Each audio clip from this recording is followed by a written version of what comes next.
All right, chat, welcome in. We are live. We are going to jump right into the fake film room tonight, the Sam podcast fake film room. We've got a couple NFL games we're going to go back and fire up in the background and rewatch. And it is also, we should mention, a big night for the WNBA playoffs as well, too. We're going to keep that on in the second TV as well. The Lynx versus the Mercury just went into halftime, but it looks like the Lynx are winning that one pretty comfortably. But we're going to start with the Monday night game in the background here and just kind of rewatch. Hey, yo, chat. Well, all the fake quarterbacks and fake coaches in the chat are going to, follow along and see what we can find. I guess there was a couple other newsworthy things that we saw as well, too. But I guess, we'll let the other... We'll let the shows discuss all that stuff. Speaking of WNBA, though, I saw that the Liberty fired their coach after 4 seasons. So I guess, a little bit, I guess because we can't sit here and say like we followed all the storylines for the WNBA this season. So I guess if we were looking probably, regular season or preseason expectations versus obviously what ended up being the result of their season, you could just generally throw out the term underachieve, I guess. Again, I know there's injuries and stuff. I don't know exactly what all went into that. But didn't they also just win the title 2 years ago as well? So that seems a little bit, again, with kind of an injury-riddled season, I don't know, WNBA Finals hangover a thing like it is Super Bowl hangover? Like, is that just something you have to just work it and factor into the mix? It's like, okay, maybe they're going to be a little bit, a step back this year, and then that, sort of reignite the fire in the offseason, then get back into competing in that major way. The next year after that, I don't know, Chad. So I guess, again, we'll let the more knowledgeable WNBA people just talk about maybe why that was an interesting move. I just don't know. A 4 seasons WNBA champion a couple years ago seems a little quick. But who knows? Maybe she's just like the coach bud of the WNBA, chat, or I guess who was another one that we saw? I guess we just saw a whole run of not necessarily finals winning and coach of the year kind of. They're kind of little crossover there that were getting fired for a second. Who's the one I'm thinking of though? That was for the Lakers, chat. Hey, Vogel, Frank Vogel. Shout out to Vogel as well too. Is she? I guess WNBA people in the chat. Is the comparisons more Vogel? Is it more Coach Bud? I guess we'll just we'll have to see. Oh, maybe neither, chat. Ayo, but I guess Coach Bud as well. The man obviously gets rehired quickly. He's never on the market for a long time. So I assume that even in a little bit of a more competitive job cycle, I assume that she'll get another head coach job. But I guess we'll have to see. But hey, should we get the Monday night game fired up? Oh, chat. IT's got the volume for some reason way out of control in the background. Of course, shout out to the Lions with the the 8-point victory. They were going into this game I think the line ended up being 5.5. I want to say it was 4.5 at some point. It ended up at 5.5. So no respect for the Rodney Dangerfield, chat. No respect for the Lions going into the game on the road against the Ravens. Of course, I get obviously, but on the road was gonna help skew that part of it toward the Ravens' advantage, of course. But and the fact that there was still that little bit of a question mark too as to what was because the Bears game was really, really good. And I guess, again, if we were relying on the football math, the Bears did look good against the Cowboys. Cowboys maybe not so great, but still the Bears, I guess, can look good if that means something. The Lions made them not look that good. But also the Packers made the Lions not look good as well. And I guess the Browns made the Packers look not that good. So, the Browns might be like the 4th best team in the league. But the Ravens, they did, I guess, football math, they did look good against the Bills. So, it's like, are they a little bit more reliable in that sense? We'll just have to see. I guess now, after this game, I think clearly we would say that the Lions are more reliable. I guess their records are, of course, weirdly going in a different direction. And just the brutal start to some of these schedules. There was one of the meme pages was posting about the fact that the Chiefs-Ravens game next weekend is going to result in a 1-3 team, which is kind of crazy to think about those teams starting in that way, especially the Ravens as well, if they started that way. Just the competitiveness of the Bills game and even the final score of this one and the competitiveness for the most part. I mean, the Lions offense did look really good on the opening drive, of course, and it seemed like, okay, is there going to be a little bit of the scriptedness and maybe, the sort of in-game stuff maybe that Ben Johnson would bring as an offensive coordinator is the stuff that, is that the separating factor here? Who knows? But you do look at it now, chat, for Detroit, and I guess, again, I don't know how seriously we want to take maybe the end of that Packers game for the Lions, because there was a little bit of garbage time there. I guess the Packers, I think, was at 27-13 was the final score. So, if a team scores 27, is there ever really garbage time? But it was a pretty decisive score there at some point. I guess it was 27-6 was the biggest lead in the game, and that was yes, I saw one score after that is what's making it look kind of crazy. And Tesla, chat, it was that but it was that the receiver now bringing, I guess, the one for just, I guess, the name Tesla as well too, because I guess it all goes back to Nikola, right, chat? Not Jokic, but if we're talking Tesla. So I don't know. It seemed like we had the full cycle there of, once again, the Tesla name being besmirched. But I don't know, Chad. Maybe Isaac's gonna bring it back into good light. We need another couple of one-handed catches from our guy Isaac, and maybe a little, just a rebound. The double A, Chad. Do we have to go back into history and respell his name with 2 A's? I don't know. But and I guess I don't know. Is Tesla is Tesla the guy from history canceled in 2025? I don't know. But I guess IT, look it up. But again, it did feel like maybe I guess in Goff as well too, for reconsidering the end of that game. Maybe they weren't that great in that game, but at least over the Bears now, Bears and Ravens game, that's 2 games where, of course, they've looked pretty good. I think, as we could get to the Ravens defense, is maybe raising some question marks with the amount of points that some of these teams are scoring against them. I don't know. Again, they are good teams, but their offense has definitely looked more like the line. Obviously, as you would assume, I guess, like the Lions' offense of last year. I think there was, and we're not necessarily super familiar with the John Morton play call sheet on this pod. I believe that's the name of their offensive coordinator. Shout out. Okay, back to the Lions homepage tab. But yeah, John Morton. Shout out. Kelvin Shepard, defensive coordinator. What are they sitting at right now? 23rd. They're still got playmakers and stuff. They'll still, if he does a situational good play calling, he can still make a good name for himself there. But Morton, of course, taking over for Ben Johnson. A little bit of a maybe just scarier name value situation there with what could potentially happen. And of course, again, just how good of, I would say, how good people say he is, but he gets the notoriety because he's a good play caller as well too. So how good of a play caller Ben Johnson is as an offensive coordinator. But the Lions are probably still a little more personnel-wise, a little more talented than the Bears, but they definitely look a little bit more comfortable in their adjustment than the Bears do in theirs. And again, that's maybe very quarterback dependent as well too. But I think this is, again, that major season for Goff where, and if it could have just been an unfortunate timing thing in his career as well too. But just to have this season without sort of the name, like we're saying, because we got to give Morton his respect if he's doing a good job. It's not like, oh, Goff is over, and maybe, I guess it is what, maybe, who knows, let the smarter football people say it, but if he's doing a good job this year, I guess it's not like, oh, Goff is over making up for the bad play caller that they have there, and maybe he is doing some pivots at the line and stuff, and, maybe his knowledge does give him some leeway there, but that I think is the point as well, too, of having him as the quarterback at this point as well, is he does have that veteranness, he's a veteran in the league. At this point, he's been around. He's been in a lot of smart systems. Maybe, a little bit of the Steve Kerr effect. That should be a thing like we said, it should have happened at this point for Jared Goff, where when he was going into that Warriors job, of course, he was like, oh, well, Steve Kerr's never been a coach, but he's been around a lot of good coaches. He was around Phil Jackson. He was around Popovich. So obviously that means he's going to be good. But, it's like Jared Goff, I guess he's never been a good quarterback, but he's been around a lot of good coaches that coach good quarterbacks. I don't know. But, he's played well under those guys.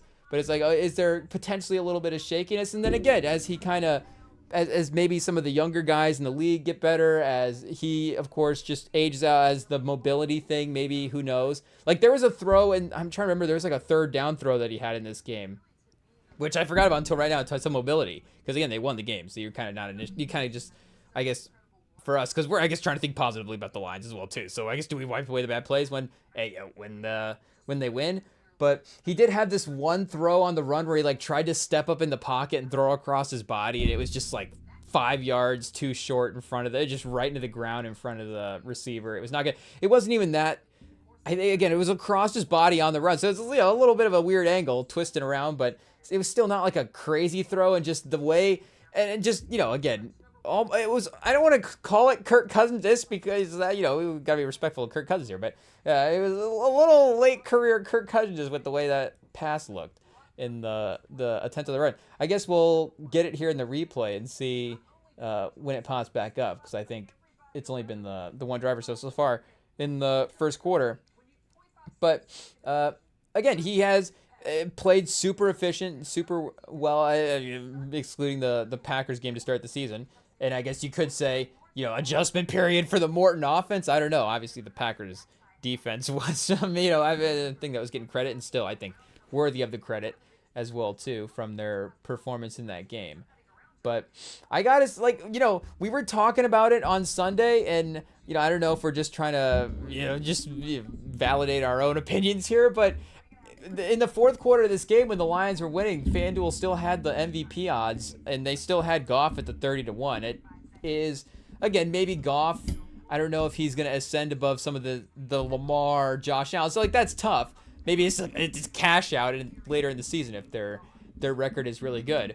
But again, with the way they've looked in the last couple of games, and this is one of gotta be, outside of, again, their rematch with the Packers, one of the higher name value opponents that they're going to play. So that's a good story. That's a good narrative game for him to be able to get that win. He's got the Chiefs in week 6. Like, I mean, they're probably going to win. At this point, I mean, you know, the Chiefs are like a 500 team. I don't know, Chad. Hey, yo, you struggle against the Giants. It is what it is. You know, they're basically no different than the Cowboys. Yikes. I guess different, you know, structures. But they do have the Eagles in week 11. And then, of course, like we said, but Rams in week 15 as well, too. Of course, if just, I guess, you know, Stafford, health, all the different stuff, if they're still there, week 15, we're not counting it out. But we're just saying, you know, that is, at this point, looking like a competitive playoff-type matchup in week 15. And then, you know, to go to the Packers matchup in week 13, again, that is I guess, through 3 games, the one game that they have really struggled in against the Packers in a divisional game. Point being, you have a chance for Goff, narrative-wise, to at least get redemption in that game. And that early game was in Green Bay as well, too. So, you know, for Goff, I guess Goff outdoors. And this one, you know, it's early in the year, chat, but, you know, a good outdoor Goff performance. I don't know if we have to go back and look up some of those numbers recently, but I remember that being a storyline for him in the mix there.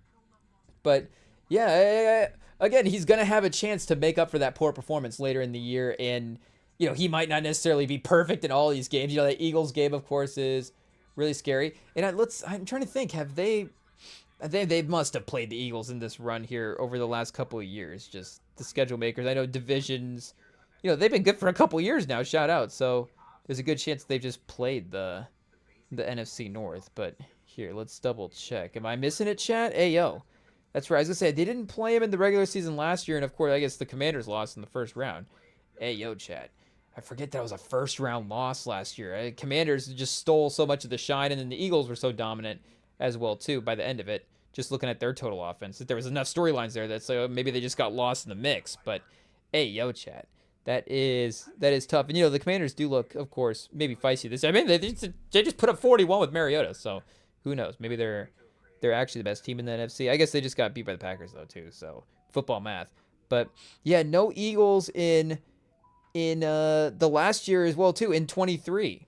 So, and they didn't play him in that playoff run. They were Rams, Bucks, and then lost to the 49ers in the conference championship game, because the Bucks were the one that beat the Eagles, right?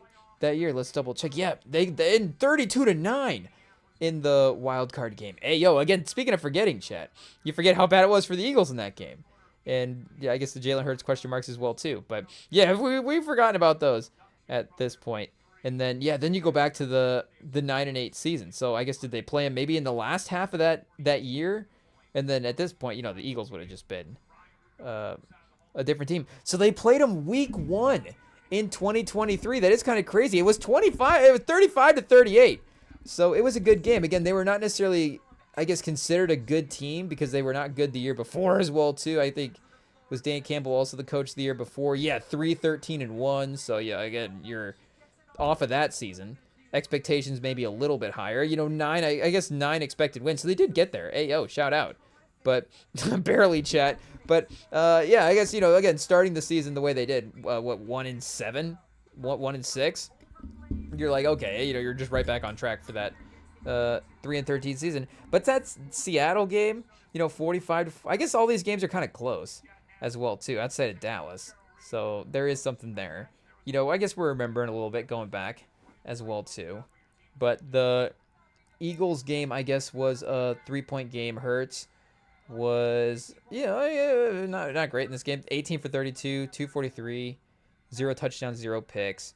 I guess 17 for 90 and a touchdown. So I'm much more reliant on, of course, maybe some of the designed runs back then as well too. AJ Brown, chat. Hey, yo, he says, take me back. 13 targets, 10. I guess he had the good volume game this week. So 13 targets, 10 receptions, 155 yards, no touchdowns. Devontae Smith, 4 targets. Maybe he just likes the target share percentage of this situation. But I guess he got a lot of targets. Who cares if Devontae Smith also gets a lot of targets, then it all evens out as long as he gets his own. But yeah, that's kind of crazy that again they haven't actually faced that team. So that's the one. I guess just we still have a hypothetical of what that matchup would actually look like with these current versions of the team. But yeah, I guess again we'll actually see what it's going to be later in this year. So he's going to have a chance to continue to again build those narratives. So I guess just again the 30-1 odds did seem a little bit out of control, and I guess there is the running back element as well too. And we just were looking down that whole second quarter. Hey, yo, pause. The Lions defensive line here on the 3rd and goal. Is that Jack Campbell swarming in on Lamar that time? I know the linebackers were doing a good job. I guess I don't know if we look at the sack numbers here and see how it was distributed amongst the team. But it did seem like the linebackers were doing a good job of getting into the backfield and disrupting Lamar as well too. Let's see. Oh, wait, are we back in this? This is 22 game. I was like, wait a second. CJ Gardner-Johnson already on the Eagles? I see he was just cut today. Wait a second. What happened? He was playing on the Eagles the other night, but he was cut today. So shout out. He'll be on the Eagles. Make no mistake. He'll be back. I guess, well, I don't even remember what team he just got cut from as well too. But, yeah, and here I guess we're looking for Detroit, not for Philly, and we're talking about their matchup against the Ravens, because they haven't actually played the Eagles yet this year. But yeah, I guess again, Daniels, we'll see. He was above him. Love, all these guys are going to continue. Of course, it's early in the year, but it seemed like at least those would probably at least go up a little bit. So there's going to be maybe some future value there, just to see if the narrative shape out. Because again, regular season wise, it seems like they're going to be one if they're really shaping into form as well. They're going to, again, be one of the better regular season teams. And I know, again, they have a couple of tougher matchups there, but I think the in-between matchups as well, too. Like, you're going to get, the Browns. It's going to be a tough game, but still winnable. I guess, you looked really good the last 2 games. So week 4, a little bit of a trap game, but you got a Browning in week 5. So that's looking pretty winnable. And I guess we didn't say Tampa when we were going through the good games as well, too. That's going to be a fun game. If Tampa really shows that they're on that top tier of the NFC, that would be a real prove-it game for them if they looked really good there. But yeah, Goff right now, I guess through 3 games, leads the league in completion percentage, 7 touchdowns to 1 pick, 39 first downs. Again, they have the run game balance as well too, so they're gonna take a lot there. I guess only 4 first downs this year for receiving from the running back. Okay, wait a second. Here we go. 22 first downs from the running backs. I was going to say, that's kind of crazy. Chat, 4 first downs from the running backs doesn't seem right. But, yeah, different column. It is what it is. Montgomery, crazy game against the Ravens. Now leads the league in yards per attempt. 7 carries. So, now that Jahmyr Gibbs was the number 1, first round pick in fantasy. I guess he was kind of in their mix there last year. But I guess, shout out Montgomery. People were just not talking about him this offseason. And I know that is just a full-on pause. But it's just like a Gibbs bias this year that we're just ready for him to take over the offense. And Montgomery, he's still good. So I feel like if you check the tapes and some of the draft stuff when it was him versus Bijan, we were as pro Gibbs as anybody. Almost be like, he's on this level. If he's on this level, then maybe that Lions pick is not so bad. And then obviously you look at the rest of the Lions draft and you're like, they kind of did a good job with the rest of the draft as well too. But I am kind of, and maybe, I don't know if I'm individually like, the fantasy draft, build your perfect team scenario, if I'd rather have Montgomery than Gibbs on that team. But it's not, I'm not against it, Chad. I'm not against it. And if we were redrafting the league at this point, Montgomery is obviously a legit guy. I guess, what are we, 28, I guess. I don't know if there's a timeline thing that's starting to get into effect after this year. But it's 7 yards a carry, obviously, at least for this season.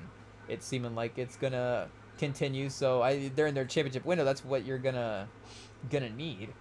But like we were saying, the Ravens defense is not playing great against some of these top-tier teams so far. And you look at, again, the final score of that Bills game. I know Josh Allen was incredible in the fourth quarter, and again, Derrick Henry fumble as well too. Speaking of, there's going to be other things to point to, but it is now, I guess, yes, points against, chat, 31st out of obviously 32 for them. And I was going to say, Cleveland was only able to get 17, so we know that their offense is just they're the 90-yard offense, chat. They can go 90 yards. They can't get into the end zone.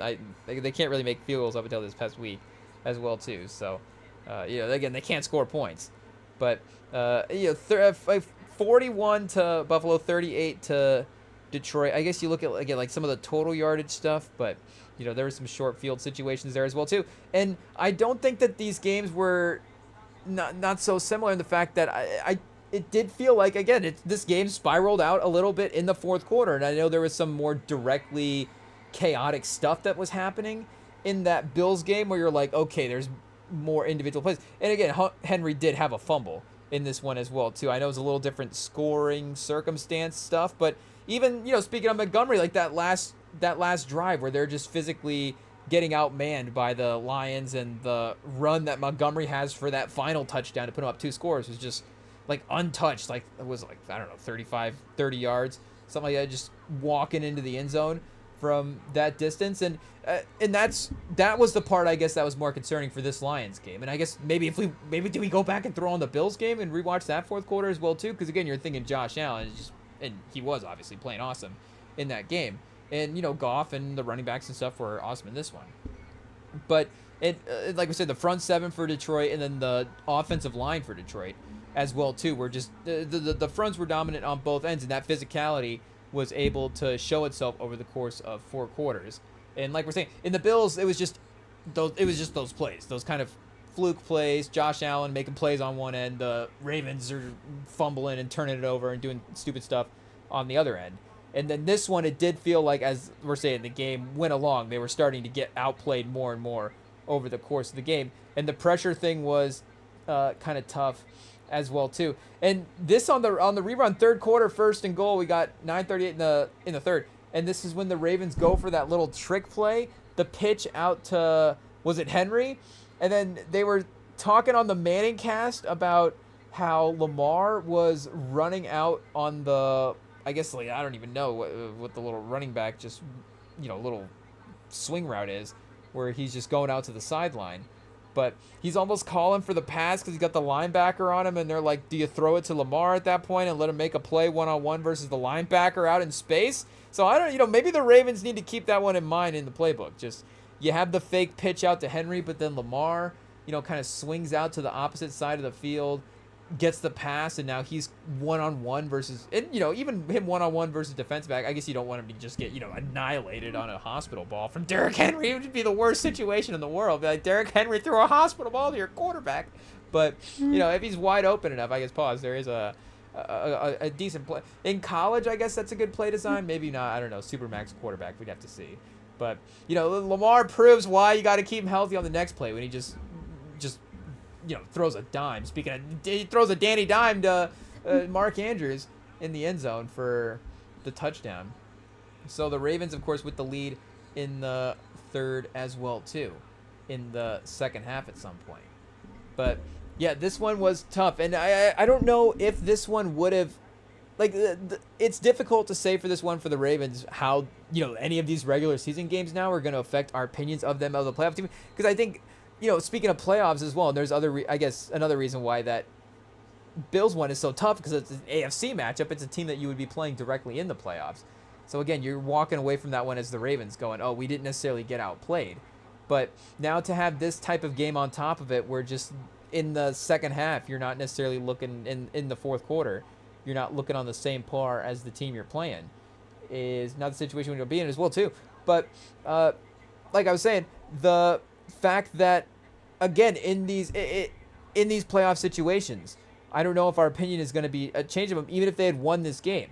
And if they had looked really good, we still had gone back and gone to week one and just gone, well, that Bills game is going to be the thing, and the turnovers, and that's really, and, and I'm not even saying, that would be a little bit unfair to, I guess, the future Ravens. But again, it's not even just that Bills game. It's that Bills game on top of, unfortunately, a little bit of a history of some other games as well. And the Lions running their own trick plays, of course, with the throwback to Goff, and I guess Goff throwing down the field. So maybe that's, you could have that with Lamar as well, where pitch back to Lamar, he throws down the field.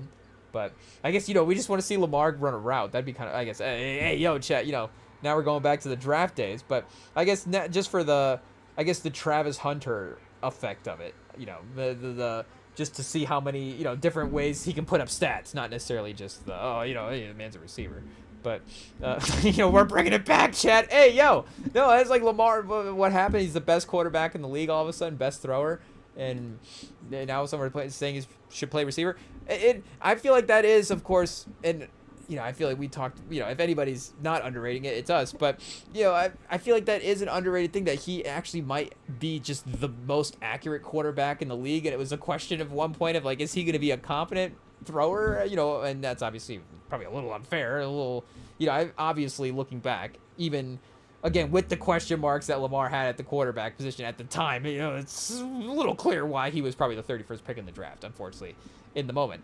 But the fact that, again, he's developed this, just in, even if, again, I guess if he had gone 7th pick in the draft or whatever, just the fact that where he was at as a, because again, the question marks or not, like, it's not like he was this accurate at Louisville. Like, he has become this accurate. And, same with Allen as well, too. Like, obviously, he's become an accurate NFL passer, but I don't think he's necessary. And, hey, hot take here. Lamar Allen's not the best, or Lamar Allen. Hey, who's that player, chat? Hey, Lamar, who are we talking about? Josh Allen. I guess we're not saying he's not the best passer in the league, but I feel like if we had to rank one, we're taking Lamar. And if we're just taking, guys like top ability throws that they can make, like, I guess, again, Josh Allen can make them, but I don't know if there's and then you start going like Herbert, just individual throws, can he make more, or his, and what are we even talking about at this point? Is it just like a personal aesthetic as well too? Who knows? But that, and that came, and not even just, again, with, I guess, the quarterback, but even, I guess, if you watch enough football, obviously I feel like it's not just us that likes this, but even the way, like, the flight pattern of the ball, like we've said before, pause, like, even that can matter sometimes for the quarterback. So like Herbert as well too, just strong arm, we're sound like Collinsworth over here. But yeah, I guess anyways, I don't know where Goff falls in this mix.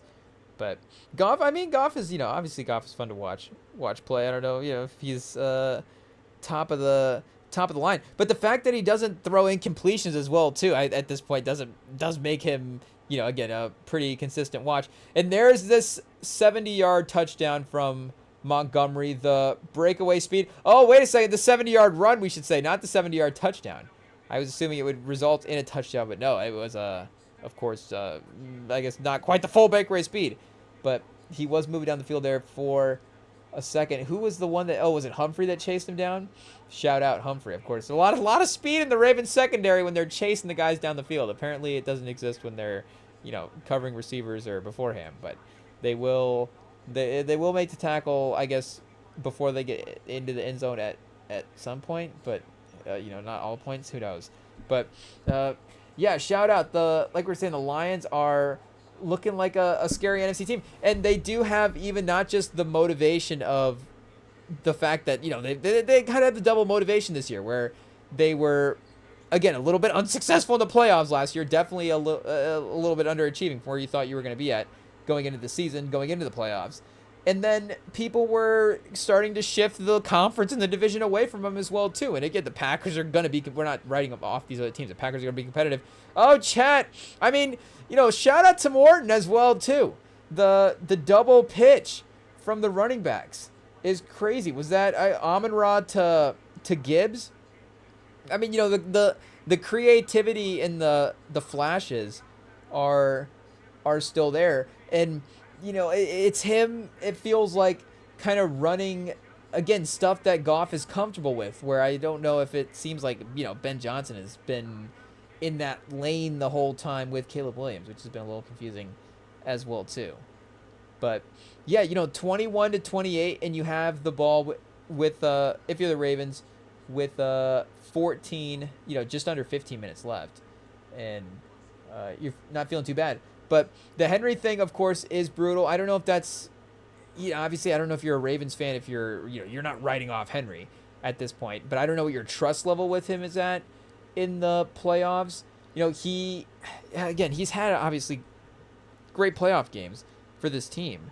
But I don't know if he's had necessarily the meaningful run in the same way that he had with the Titans, where, just with this fan base, Ravens fans, does he have the same benefit of the doubt with you guys, where he can make this, these kind of mistakes in the regular season as well? And I feel like there is a little bit of a playoff thing in there that may have happened in one of the games, but I guess we're not going to just assume as well too. So yeah, like against the Steelers, wild card game, 26 for 182, 2 touchdowns, going crazy in that one. Against the Bills though, loss. What do you go? 16 for 84 and a touchdown. Not a bad game, but I don't know if Ravens fans were necessarily saying that Henry was outstanding in that one as well too. So again, it's just we'll see what, of course, the consistency looks like later in the year. And as just a legacy guy, you would assume that is something that he would be able to work out. Just Lamar casually, chat, a 141.8 quarterback rating is crazy. 12% of his throws are for touchdowns right now. I mean, it's impossible that they're going to be 1-2. It's impossible that they could be 1-3. They have to go to Kansas City. Hey, chat, the refs are who are the refs' side are they going to be on? I mean, I think if history shows, maybe we would assume the Chiefs. But shout out to the Mercury chat. The link did push this game to near 20. I don't know if they actually got to 20 or so at some point. But the Mercury have fought back. It's an 8-point game. It's 51-59. And yeah, I guess it was a 20-point lead exactly, because a 12-0 run in the last 3 minutes has cut it to 8. So Collier chat, setting the screen, getting her and pick and roll. Oh, they're going to take the 3 off the back of the rim. I say setting up Collier for maybe an easy bucket, you get right back on track. But here we go, chat. 4 for 7 in the quarter for Minnesota, so that's not bad as well too. But I guess 3-pointers going for the Mercury, of course, are helping it. And Alyssa Thomas with the little hook shot on the last possession. She goes right at Collier this time. Oh, Collier with the defense though.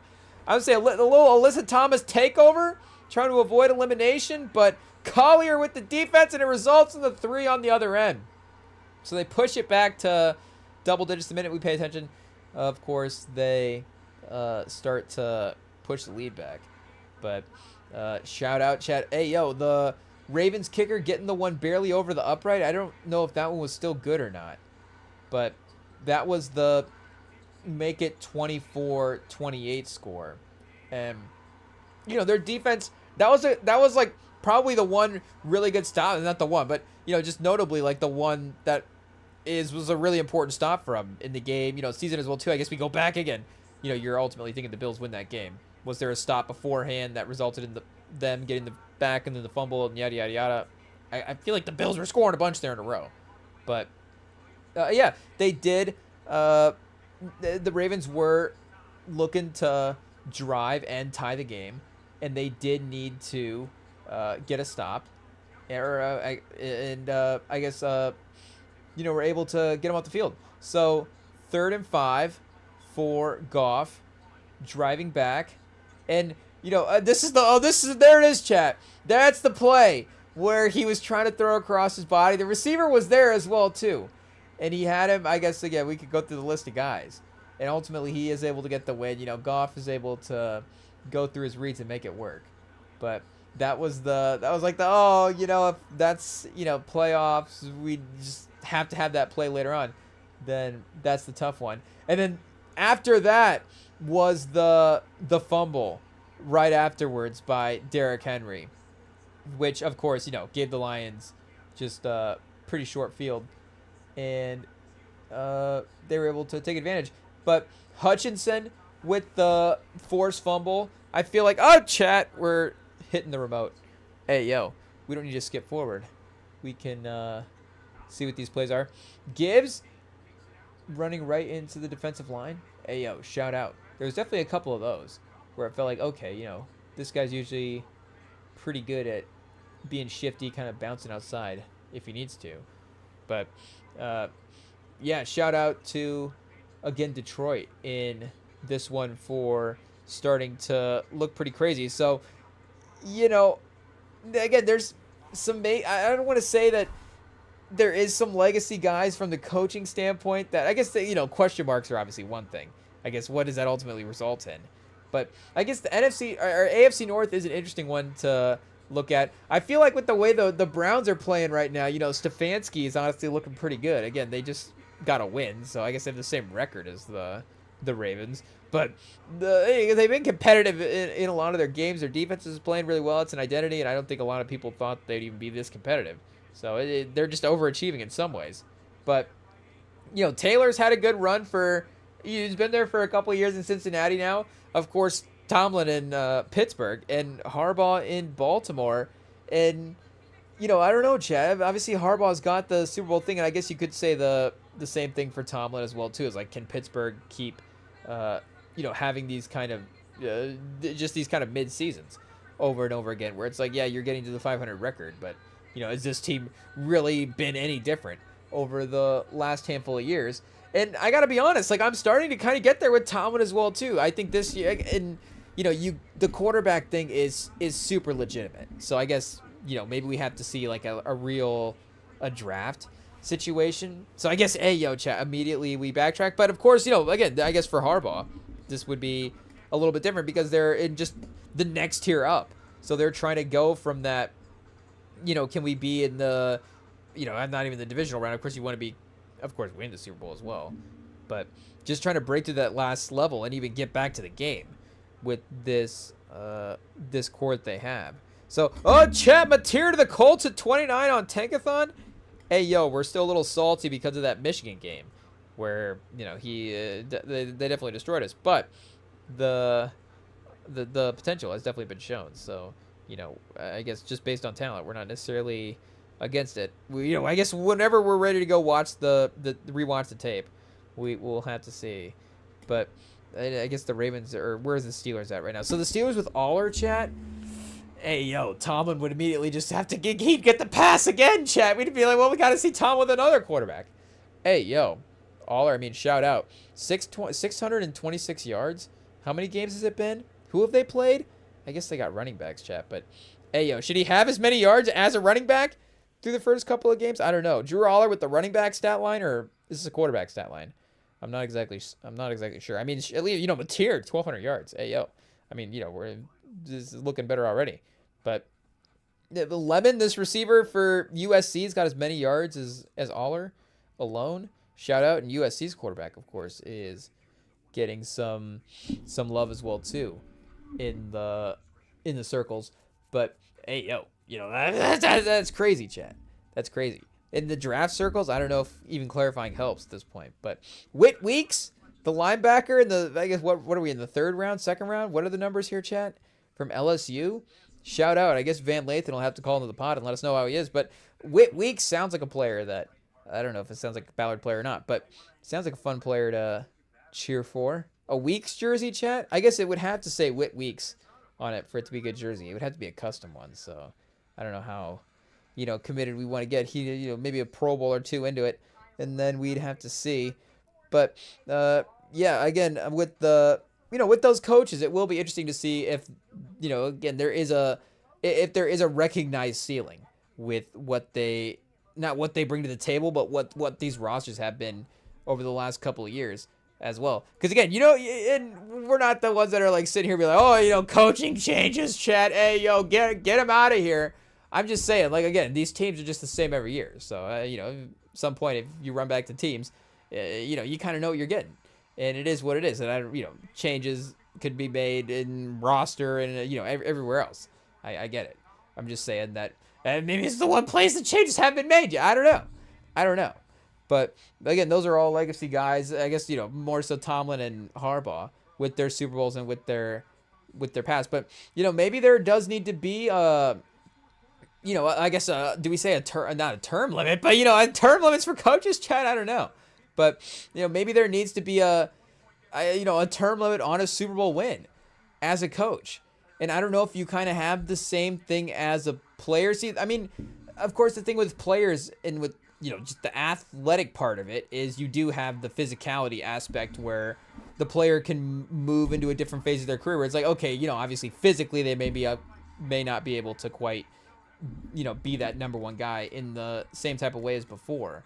But for coaches, I guess at some point maybe mentally you do have the fall off. I don't know if there's evidence of that or not. But for the most part, of course that career span is a little bit more extended than it is for the actual playing days of it. So it's difficult to say like, okay, Tomlin, who's still a young coach, Harbaugh, who's still a young coach, is like, are they out of the peak of their coaching days? Because they even seem like guys, again, like Tomlin, the next stop, I imagine that it's going to be successful. And, hey, Chad just said the next stop. I mean, are we just subconsciously now like ready for Tomlin to move on, Chad? I don't know if he's the one that initiates it, just gets ahead of it. But, he seems like a guy that, again, if there was a next stop for him, that would be it would be a rebuild of whatever team it is, and the good vibes and the restoration of sort of Tomlin's name as a coach in the top of the league. It could definitely be a thing that happens if there was a change of scenery for him. And same thing with Harbaugh. Again, they're really, really good coaches, but I guess do you really? Is it Harbaugh with this combination of talent? Again, it's like Tomlin's just never had a quarterback. There's just like the Steelers are in this perpetual cycle of not getting one, so he just needs to go somewhere else, like for his own sake. I don't know. But again, there's like a combination thing that just there seems to be a limit on what's happening here. And I guess, again, we'll see. The Ravens will have the regular season run where they will make up a bunch of these wins. I guess you got Chiefs, Texans, Rams for you going to the bye. But Bears, Dolphins, Vikings, I guess the Browns again, Jets, Bengals, Steelers, Bengals, Pats, Packers, Steelers. So, they could clean up in the last half of the season. They might lose 2 games in the last half of the season. So, he's still 11-5 type team. I guess 12-5, 11-6, 12-5 type team. Maybe still very realistic. And they're a team that, of course, can go notably on like 6-7 game win streaks. It seems to be the course of their regular season. So, again, they're going to be a good regular season team. But it's clear that there is just a fourth quarter thing here with these competitive teams that is a little bit of a little bit untrustworthy. And I know that, again, it could be just us finally catching up to where, maybe the more passionate anti-Ravens people have been at. But, again, I feel like we've given them enough runway at this point. And, when you're developing those habits in the regular season as well, too, that's where it really gets concerning. Where, again, and not to say that they've been a perfect regular season team over the past couple of years, but it's like, oh, man, of course they're cooking. They're the best in the league. Everything's lining up for them. This should be the year. Do we trust them in the playoffs? Then you just kind of have to argue through the regular season like, oh, no, actually we do trust the Ravens in the playoffs. And then, of course, they end up losing. It is what it is. But, at least this season, it's like, oh, are we trusting them in the regular season? And again, this stretch, the top end talent is, of course, enough for them to be good. Lamar is good enough for them to have good regular season wins. And, Henry, as long as he's not fumbling once a game, is good enough as well, too. They said he's had 3 fumbles through 3 games. I guess I don't remember if he had 2 in one of the games or not. But, you know, the 2 notable ones of the fourth quarter, of course, are, you know, amongst probably the most notable of the season so far. So that's unfortunate. You know, the 1 and 2 most notable fumbles of the season are for our guy, Derrick Henry. And I guess they did have 2 turnovers, or a defense, I guess, listed with 2 turnovers versus the Browns. Just 1 in each game. Oh, so maybe they were going back to last year. Oh, the last playoffs as well, too, for Henry. That's probably what it was. For just his last stretch of carries as well. Because that would be even for this calendar year, too, if you were, you know, filtering it out that way. But, yeah, I mean, you know, they're still, I guess, you know, vaguely we trust them.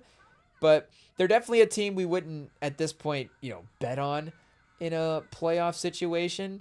And really, again, the only reason we trust them at this point is because maybe what the rest of the AFC, just the uncertainty of what the rest of the AFC would look like. But, you know, the Bills are, you know, a team that can prove themselves a little bit more in some closer game situations, or just, you know, a little bit more, not necessarily get pushed around type of performances like this. Then, you know, again, with Allen, you know, everything could be lining up to be their year. The Chargers are, you know, up until, and, you know, they ultimately get the win. Yeah, maybe not as dominantly against the Broncos. I mean, the Broncos defense, of course, is still, you know, really balling out. Defensive line is balling out this year. But, you know, the Chargers, of course, are looking really competitive. And I guess, you know, for regular season, we have to, anyways, at least value what the Colts are going to do from a winning standpoint, I guess.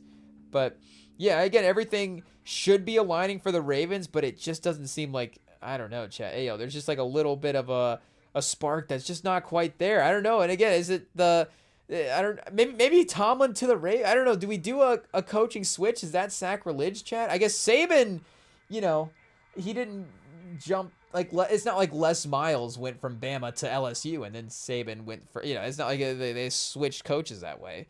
But I don't know where Les Miles was at before he was at.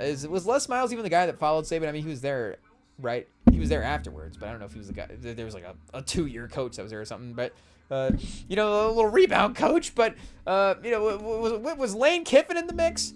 But, again, I don't know if that would be allowed, the AFC North team switching coaches. But I feel like just the culture shock of it, and sort of, you know, I don't know, you know, hey, yo, you start getting into interesting conversational territories with that as well, too, about, you know, that type of stuff. But, I don't, maybe just the football stuff of it. I don't know if they kind of need, you know, both these, and, you know, again, the Steelers organization from a little bit of a different standpoint.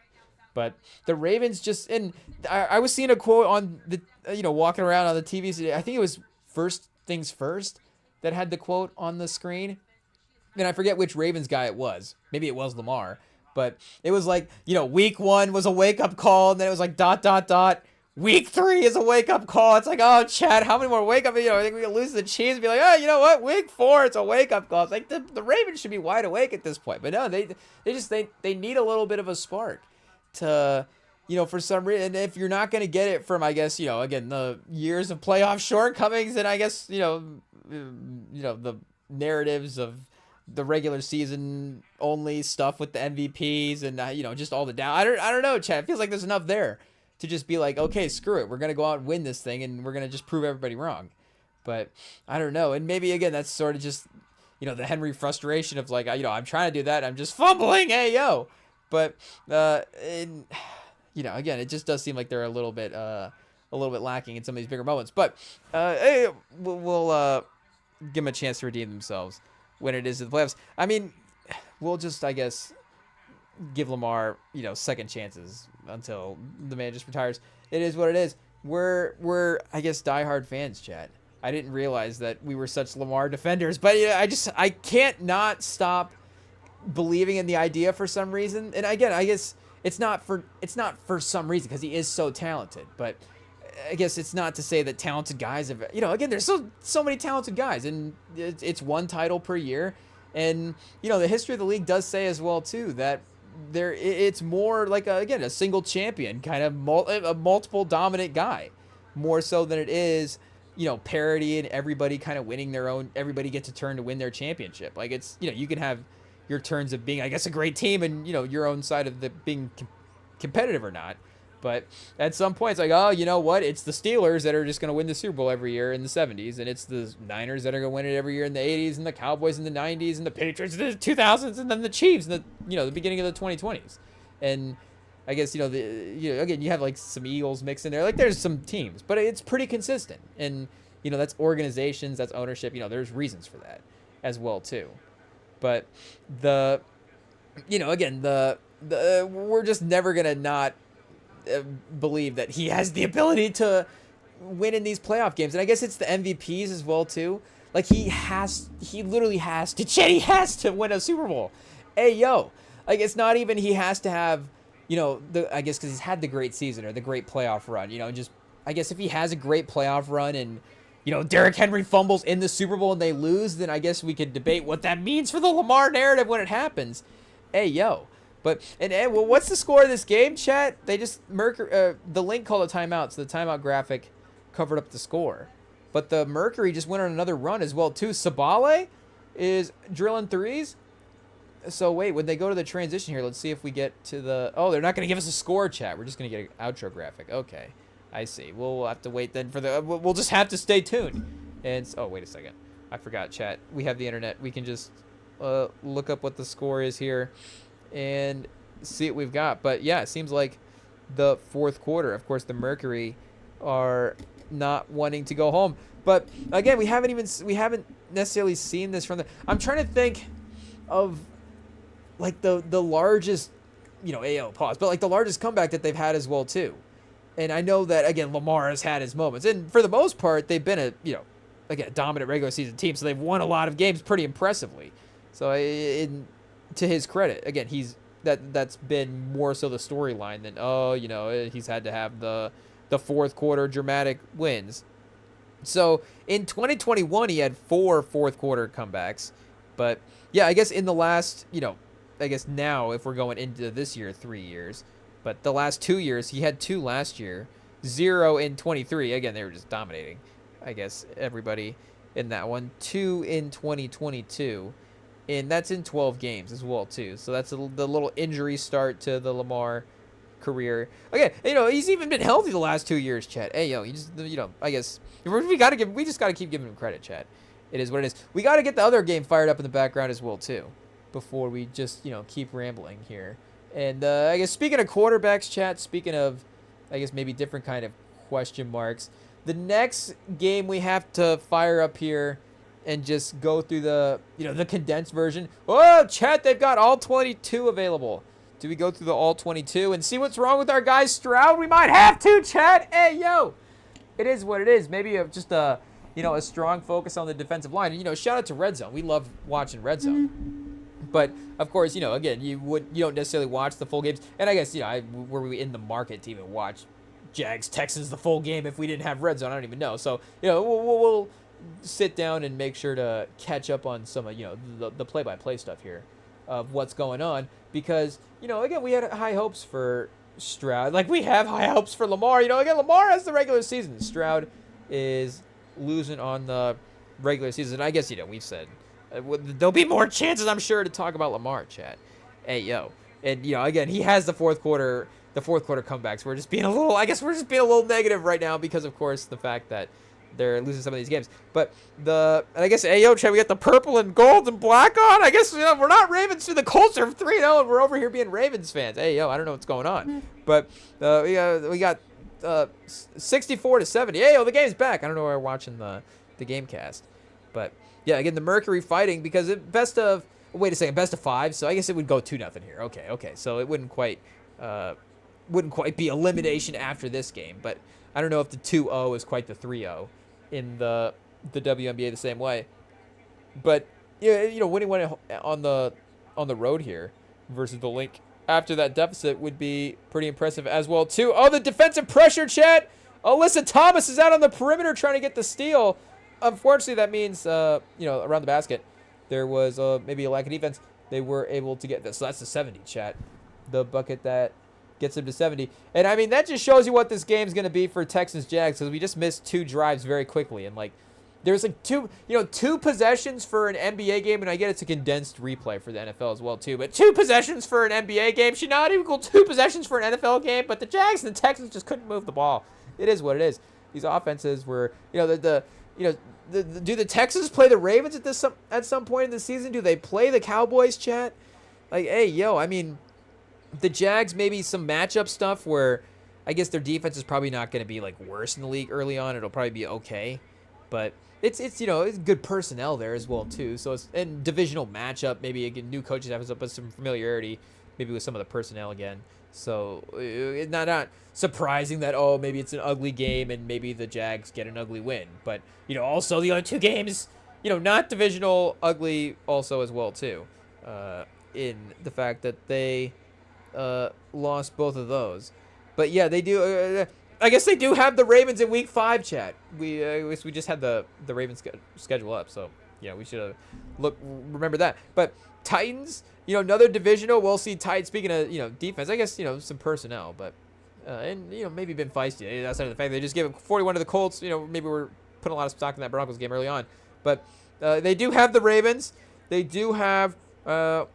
I guess that's really about the Raiders, maybe, as just maybe, again, like, who would be the 25 through 32 on the rankings for defenses in the league.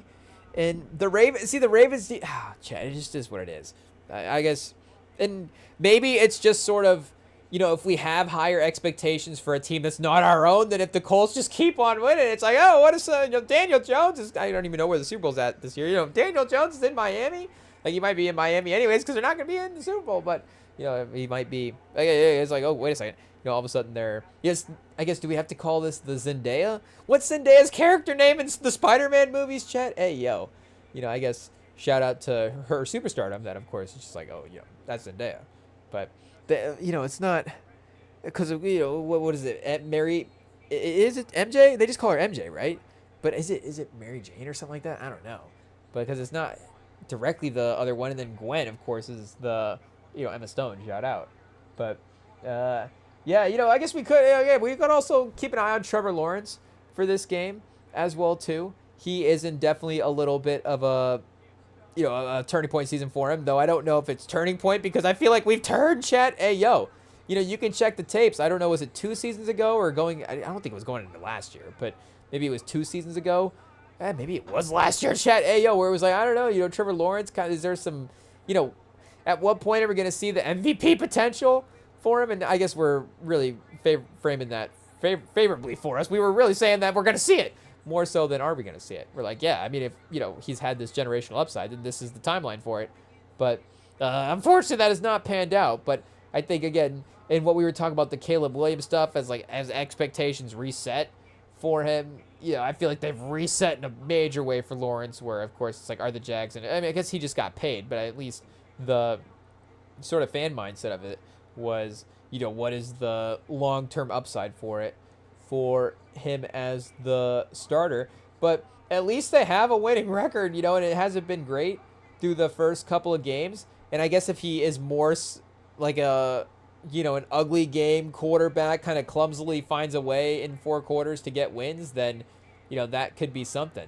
I guess I don't know if the Stafford comparisons were there. Again, they're both kind of the taller, cannon arm type quarterbacks. But, and Stafford, I guess we'd have to go back and kind of double check some of those early years as well, too. Again, there's injuries that were definitely in the mix. But, maybe, again, he was kind of erratic with some of the interceptions, but he did have the late game effect. And I don't know if Lawrence, again, has quite had the late game sort of has that 4th quarter mentality that the way that Stafford had. But I guess it was more, again, a couple years in, because he drafted 2009 is his first year. 2014 he leads the league in 4th quarter drives with 5, and then he has 8 in 2016. 8 game winning drives, 4 game winning drives in 2017. So he had 4 game winning drives in 2011. So again, early on, really kind of performing. But 2-8. His first season, 1 in 3 games. So that really would have been his second full year as well too. And he 5,000 yards, 41 touchdowns. So 16 picks to 41 touchdowns is kind of okay. The next year, the 20 to 17, that's a little iffier. 3 game winning drives. that third year. So how many years has it been now with Lawrence? Is this his fourth? We're going into his fourth year. He said, "Oh, we're going into his fifth year." So yeah, I guess speaking of just getting paid. So 2 game winning, 2 game winning, 2 game winning, and then 1 last year. At least is it. I guess again, it's like how close have they been? 12 touchdowns to 17 picks his rookie year, and then 21 to 14 in 23, 11 to 7 in 10 games last year. And I guess through 3 games this year, he's 4-4, so he's right on track. But 1 game winning, I don't know, mini, not even mini Stafford, but I don't know. Is there like I guess is like we said, the lesson with any of these quarterbacks that we've seen over the last couple of years is, don't give up hope on these number 1 guys as those, again, quality starting level quarterbacks. Where again, we're literally seeing Daniel Jones have a really good season, and maybe it is a thing where, again, do you question, Chat, Thomas down the field, that looked like a jump ball he could have had right there. Hey, speaking of guys that we have stock in, Chat. And, I don't know why, again, we highly value some of these AFC South teams. Like, Stroud literally checks all the boxes for us to not like him as a player. Like, he's Ohio State, college, AFC South, pro. Like, it's like, okay, every stop he's been at is a rival. But, he's always performed so well. And then you got that, that like Georgia game was that a playoff? That was a bowl game, playoff game, right? In Georgia, Ohio State. And, that game was just such a fun game to watch. I remember watching that game. I remember being, because that was like a New Year's situation, I think. I remember I was like, at like, it was like a New Year's event. And I was just like on the phone, just like glued in the corner. Ayo, pause. That's, ayo. It is what it is. And again, we were just really holding out hope that Georgia was going to win. We don't necessarily root for Georgia, but it's like, oh man, Georgia, you got to win this game. We're hate watching Ohio State like crazy. Like we can't go into the new year on a Buckeyes victory like this. But it was just such a high level game, and Stroud was really playing well against that high level Georgia defense, just with his ability to create outside the pocket and some of the down the field throws that he was making. And again, the way he was playing as a rookie and elevating that team by playing so well under pressure and then playing so well in that playoff game, it just seemed like if that was, again, is the rookie going to be the worst version of him? Like, again, the team around him, there's going to be up and down years. Like, obviously, rookie Mahomes is not the worst version of Mahomes you ever seen. Give it enough time, Chat. Hey, he'll have worse seasons. It is what it is.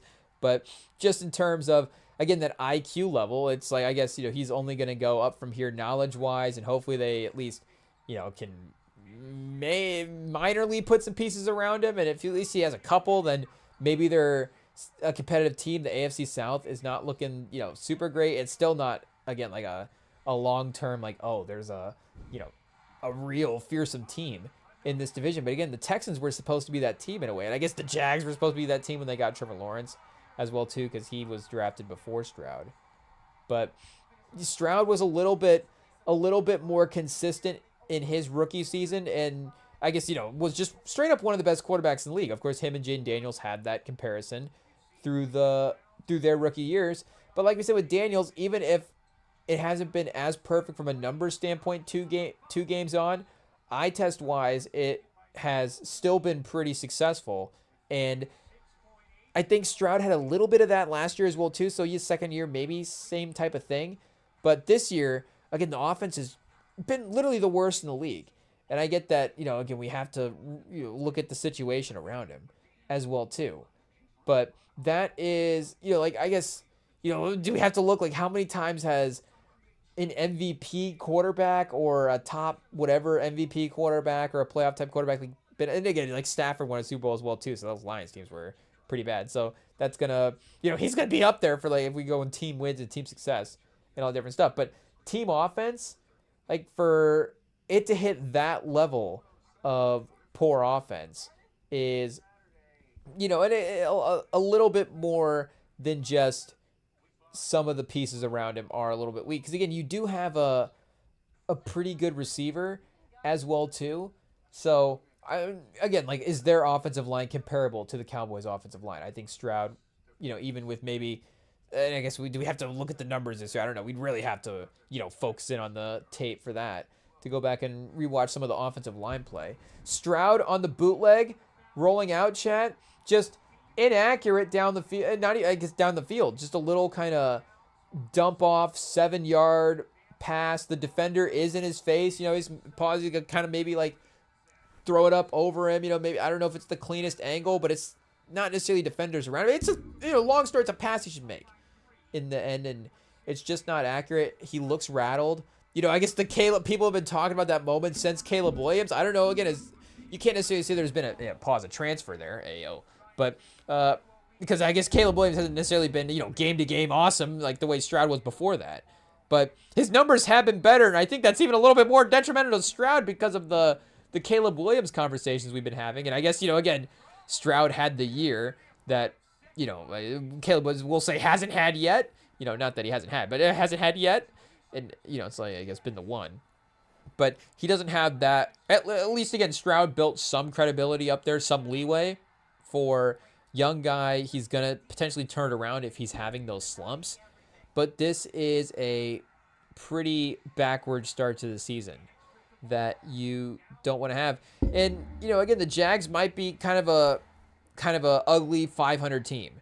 It is what it is, But I guess we could make jokes about 5 out of 10s, but the Jags might be some kind of 5 out of 10 chat. I don't know. It wouldn't even be like a no face body type shit. I just say, chat, we're just gonna get ourselves in trouble here if we just keep going. So it is what it is. But again, there is they may find themselves getting a couple of these wins if the opponent is just kind of stumbling over their own feet. But I don't know if the Jags are necessarily the measuring stick of, oh, wait a second, well, their defense held us to 10 points in this game. I guess what did the Panthers do against the Jags? The Panthers just put up 30 points against the Falcons, so it's like, oh, is the Panthers offense good? And the Jags held them to kind of, but I did what the Panthers put up like 17 in week 1, so they were, I don't know, they were kind of doing okay. But I guess the 3.4, the interception percentage going up every year for Stroud, the success percentage, of course, unfortunately decreasing under 200 yards a game early on, just barely, but still technically, if we're looking at it, 199.7 yards per game and 34.8 on the QBR is crazy. That is actually crazy. What does PFF say here? Because, shout out our guy Bo Nix, chat. He might not be 34 out of 34 anymore. Has Stroud overtaken Bo Nix as the worst PFF quarterback in the league? Let's see. Oh, Stroud is at 26. Okay. There's still hope, chat. Stroud's still cooking. There's still a handful of guys that apparently, decisively worse. So, again, we have to pay attention to offensive line play here. Let's see. Is Bo Nix up to 33, chat? Is he? Oh, Bo Nix is 36 out of 36. They've added 2 guys to the list. Oh, no, chat. It's getting worse and worse. The inaccurate passes are getting more accurate, though. That miss to Mims down the sideline was close. I don't know if, is Rattler overthrowing him by a lot there? Is Bryce Young underthrowing him by a lot there? At least Bo Nix is making it competitive. I don't know. But, I guess shout out to Stroud for the at least competitive grade early on in the season. Chat, 20 seconds left. We've got 78-76. Minnesota is up on the link now, 79-76. I just say Minnesota's up on the link. Minnesota's up on the Mercury. The Phoenix just called a timeout. So 20 seconds left. I guess they could set up a play here and see they'll still have a timeout left to potentially tie the game. But chat, we could get, and Alyssa Thomas, maybe a foul, trying to draw a foul here as well too. But Sabale's been corner of the eye, hitting some threes here. So maybe obviously a couple options with a couple high-level players there to go to. And of course, Colliers is good to go to in any situation. But I don't know if this was a player ranking situation, if you would rank some of the Mercury players, what that would look like versus the Link players, just ranking all the players in the league against each other. And again, it's a little bit more competitive maybe than some of the ranking stuff with the league having a different number of teams. But still, as a 4 seed, again, they could have been, I guess, who was the 3 seed this year, because the Aces were the 2 seed. So, and the Liberty were what, the 5 or the 6 seed. They were in that matchup. So, or no, they were against were they against America? Hey, yo, chat, I was trying to remember the bracket. It is what it is. But they could have been one of the top, of course, top 3. They could have been up one more spot in the rankings. Ayo. But yeah, I guess again them dethroning the Link here at home in a dramatic way would of course prove the talented team. So the inbound to Sabale, is that McBride? The perimeter defense. It is locked down, chat. I think she's gotten some of those recognitions in her pass. Williams as well, too, on the perimeter. The air ball 3, but they get a look. Oh, chat, I forgot. Kalia Cooper? Did I say the name right? Another 3-point attempt. Oh, chat! The 3 on the reset goes. Hey, yo, who made that 3? Do we got to get a jersey here? Let's see, chat. Whitcomb. Shout out. Hey, yo, the defense by Williams definitely forced a tough look there on the first shot. But Cooper, they got it back out to Cooper. And, heads up, still looking to make a pass. Because, shout out, was that Thomas with the rebound? Yeah, they got that rebound with like 8-9 seconds left. So, there is still, we got about 3.5 seconds left. So, speaking of Collier, the game is tied as well, too. So, there's really there's none of that, if you miss type pressure as well. So, you could set up a one dribble type look for Collier here. This game's definitely not over. Shout out, chat. Drama in the WNBA semis. But that is a clutch, focus. Because, again, the defense was not necessarily lax the second time as well, too. Still there. But definitely, giving up a little bit on the relocate. Okay, so Williams went out to the defender at the top. And then it was off the pump fake. Hey, yo. Shout out, chat. And then the little sidestep dribble. And then just going straight for the tie. Again, maybe you go a little one dribble in, maybe a couple dribbles, try to get to the basket, draw some contact. But you still have Courtney Williams as well, too. If this is, I guess, who's going to be the inbounder? She might be the inbounder. But the pick and roll opportunities, the creator can still get a good look here as well. So McBride's going to inbound. Collier is, where do we got Collier, chat? Hey, yo, top of the key. One dribble, little step back game. Oh, off to the left just a bit, chat. So we will get overtime. I mean, again, that's Alyssa Thomas on defense. So it's the best in the business. Shout out. But, yeah, we will have at least one more quarter here for the playoff game. So the Aces, chat. Aja Wilson, we have to wait for tip-off on ESPN. I guess we could switch over. But we'll let the Mercury Link game play out and see what happens. ETN on the swing pass, who has looked pretty good, and of course Tootin has also looked pretty good, chat. Do we just do the announcers every time he gets a long run, do they have to say he's ripping off runs, chat? I feel like they have to say Tootin's just ripping off runs, or there's something along those lines that can be workshopped. We'll have to see what Iron Eagle says. But the running game has, again, with Lawrence at least, maybe, I guess, up there with interceptions. But I guess at least at this point not being so detrimental. But the run game has, again, been the strength of the team. And I know ETN was, like, top 3 in rushing yards early on as well. So I'm guessing, I guess with any of the yards that Bigsby had, but also with the receiving stuff and with what Tootin's been able to get as well, too. Their running back production has got to be up there with overall running back production amongst all the teams so far. So, again, in some of these slow, grinded out games, at least they do have an identity to be able to move the ball. Like, they can get it to ETN. And, Strange has been a guy as well, too, that has been reliable. And maybe for Lawrence, that's been the tougher part this year. Again, is the receivers have been a little unreliable, and Hunter's been dealing with some health stuff. But, unfortunately, they just haven't quite gotten a consistent year from Brian Thomas quite yet. So, that could just be a thing as the season goes, and Lawrence kind of knows who's going to be in the mix for this year, that as they consistently target those guys more throughout the game, then, they'll offense will maybe even take a step up as well, too, because I wouldn't see why Strange would, and, I guess, just, again, X is in a fake film room here, like, I don't know, like, how many times you're running a tight end play as well, especially, I guess when you have the dynamic receivers like they do, but in the running backs, like we're saying. Or if that's just more so like, okay, every time he needs him, then pause. Like, Strange is just the good outlet there for Lawrence. But as maybe he just continues to prove himself a more reliable option. And I think Hunter as well, too, as he gets healthy and gets more reps. I think the receiver thing, people are going to focus on the two-way thing, and the first-round pick is what it is. But he could also, he could also just be a really good receiver.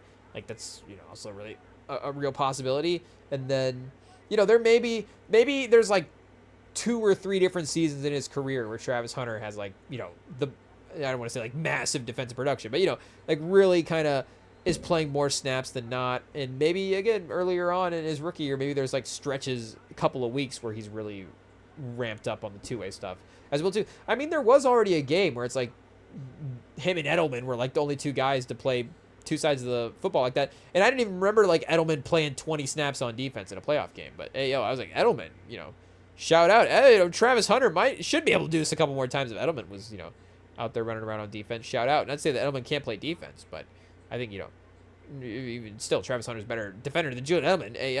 It is what it is. But I guess, again, maybe their offense adjusts to what the reliable options are, there will be a little bit of a rise in consistency there as well, too, that you could really see. And, again, for the Texans, if we're making excuses for Stroud, speaking of the run game, they don't know, they don't really have the names there. I think, I guess they do have the names, like Chubb, of course, legacy guy for sure, but I guess current day 2025 names.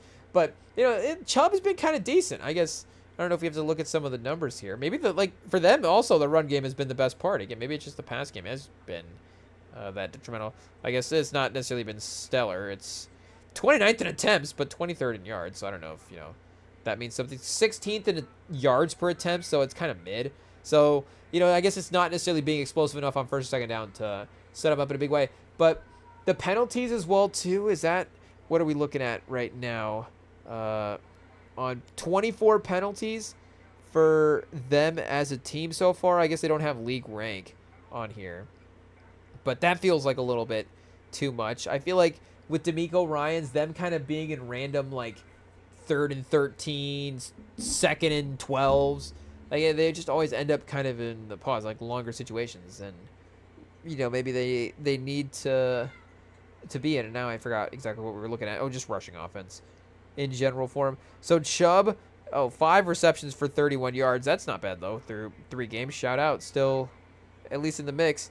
And then for rushing, where's he at here, chat? 34 for 141.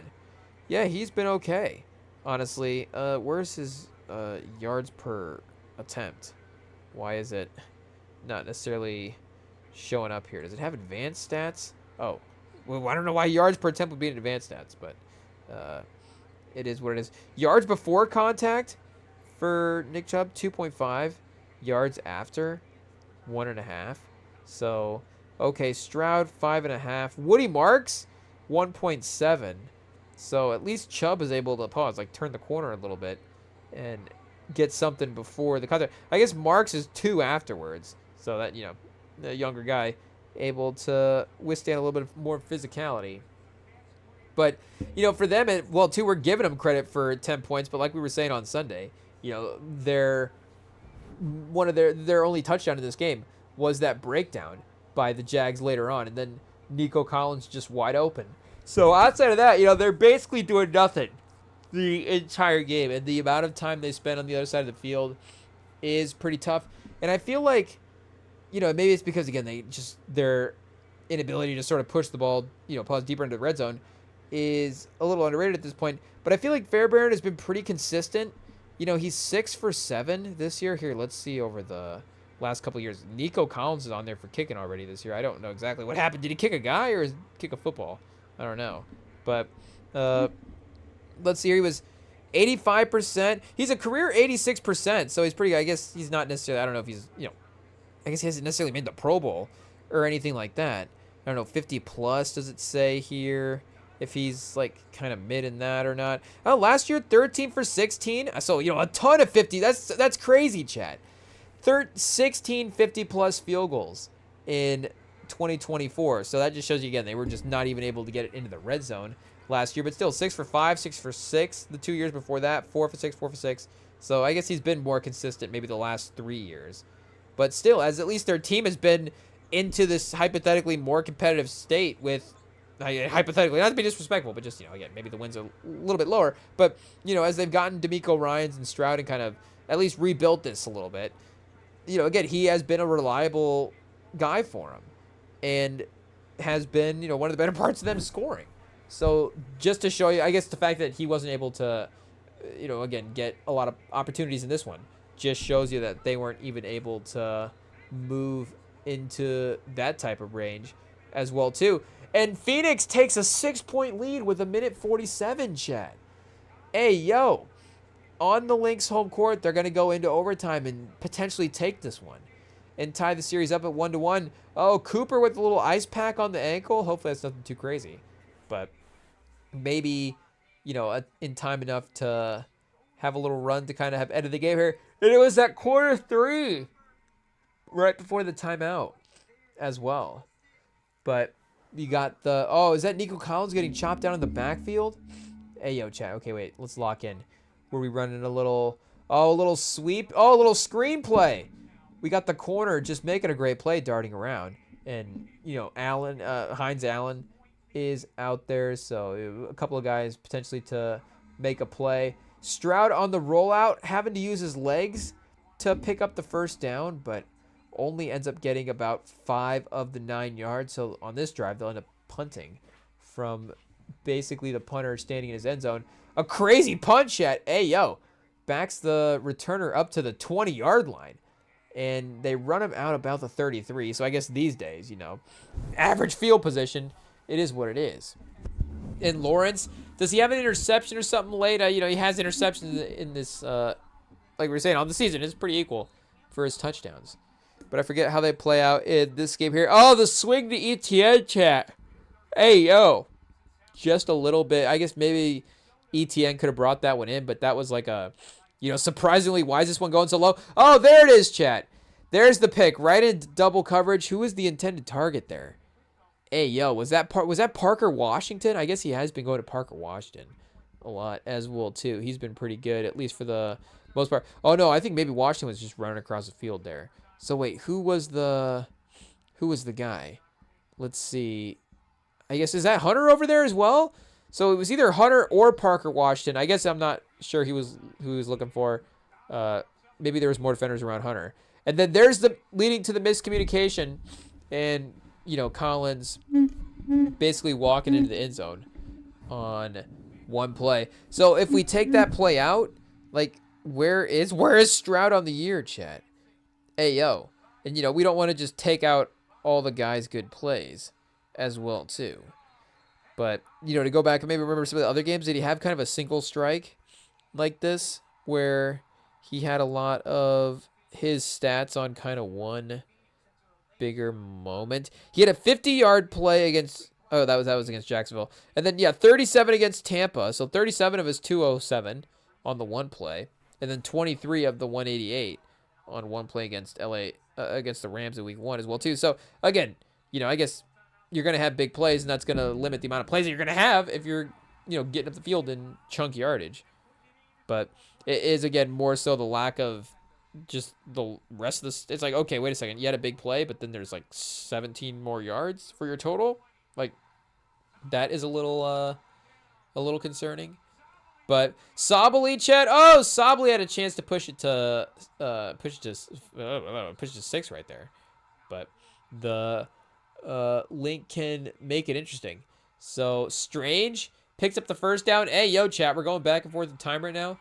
The live and the rerun. But it's just the Jags, Short plays. Texans can't move the ball. So it's just a lot of the offense is being stalled out. It's just Stroud confirming that, nobody's open down the field. I guess maybe we do need to go to the all-22 chat because he's, been out of the pocket a couple times. But I feel like, again, it's like if you're always out of the pocket and nobody's open, then sometimes it's, not always going to be on the receivers. There's going to be times of your decisiveness as well, too. Because, and, Mahomes, like, he's had the trouble with some of the down the field accuracy this year. But, and, maybe not just this year, but, it's extra highlighted this year as well, too. And maybe there was some of it starting to get back into the mix against Thornton. Actually, Chiefs fans very excited about Thornton as well, too. Sam was sending me some stuff about Tyquan Thornton. And, he's a good receiver. Obviously, the draft stock was there for him as well, too, with the speed. But the jump ball, of course, that he won in the end zone was really crazy. And to have the speed and, kind of the height with maybe that sort of, just kind of go up and get it down the field-ness. Like, I don't know, did Tyreek have that, Chet? Can Tyreek go get a jump ball that way? I don't know. But, of course, he would just be wide open by 15 yards, so it wouldn't even really matter. But, Thornton, of course, it does seem like maybe they could implement a little bit more of a vertical element back into their offense with him in the mix. But he's always at least trying to stretch the field, even if he's not hitting his guys. So, it's like Stroud at times, maybe not even delivering passes in certain moments, or just always kind of having to tuck and run in times is a little bit concerning as well, too. Oh, Chad, the Nico Collins fumble as well, too. You forgot about that, or I guess we forgot about that, because Stroud was driving a little bit on this one. So I guess that would be sort of the pro Stroud moment as well, too. Be like, oh, was he finding rhythm in this game? And then, Collins fumbled. Good play by the defender to, the tackle, Chad. Hey, Collins just ate the tackle. The defender did nothing, but then was able to stay focused and, cause a fumble. Was that Campbell? Yeah, Chat. And then the other defender there immediately to pick it up and get the recovery. But, that was with 3:47 left. You have 3 timeouts. I guess did they go down and score on this drive? Maybe. So I guess maybe they did use up the whole clock. Who knows? But, a final score of 17-10. They're going to get one more touchdown.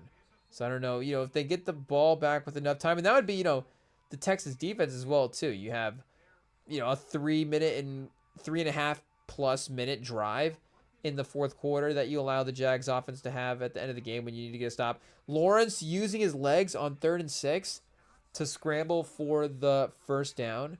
So I feel like on the condensed replay, the scrambling from our guy Lawrence has maybe been a little limited, but at least late in the game, picking his spots in the right ways. But I think it's a credit to him staying into the pocket as well, too. It hasn't necessarily looked like he has been, like, bootlegging out and stuff. It's been some quicker decisions. Liam Cohen getting the passes out faster.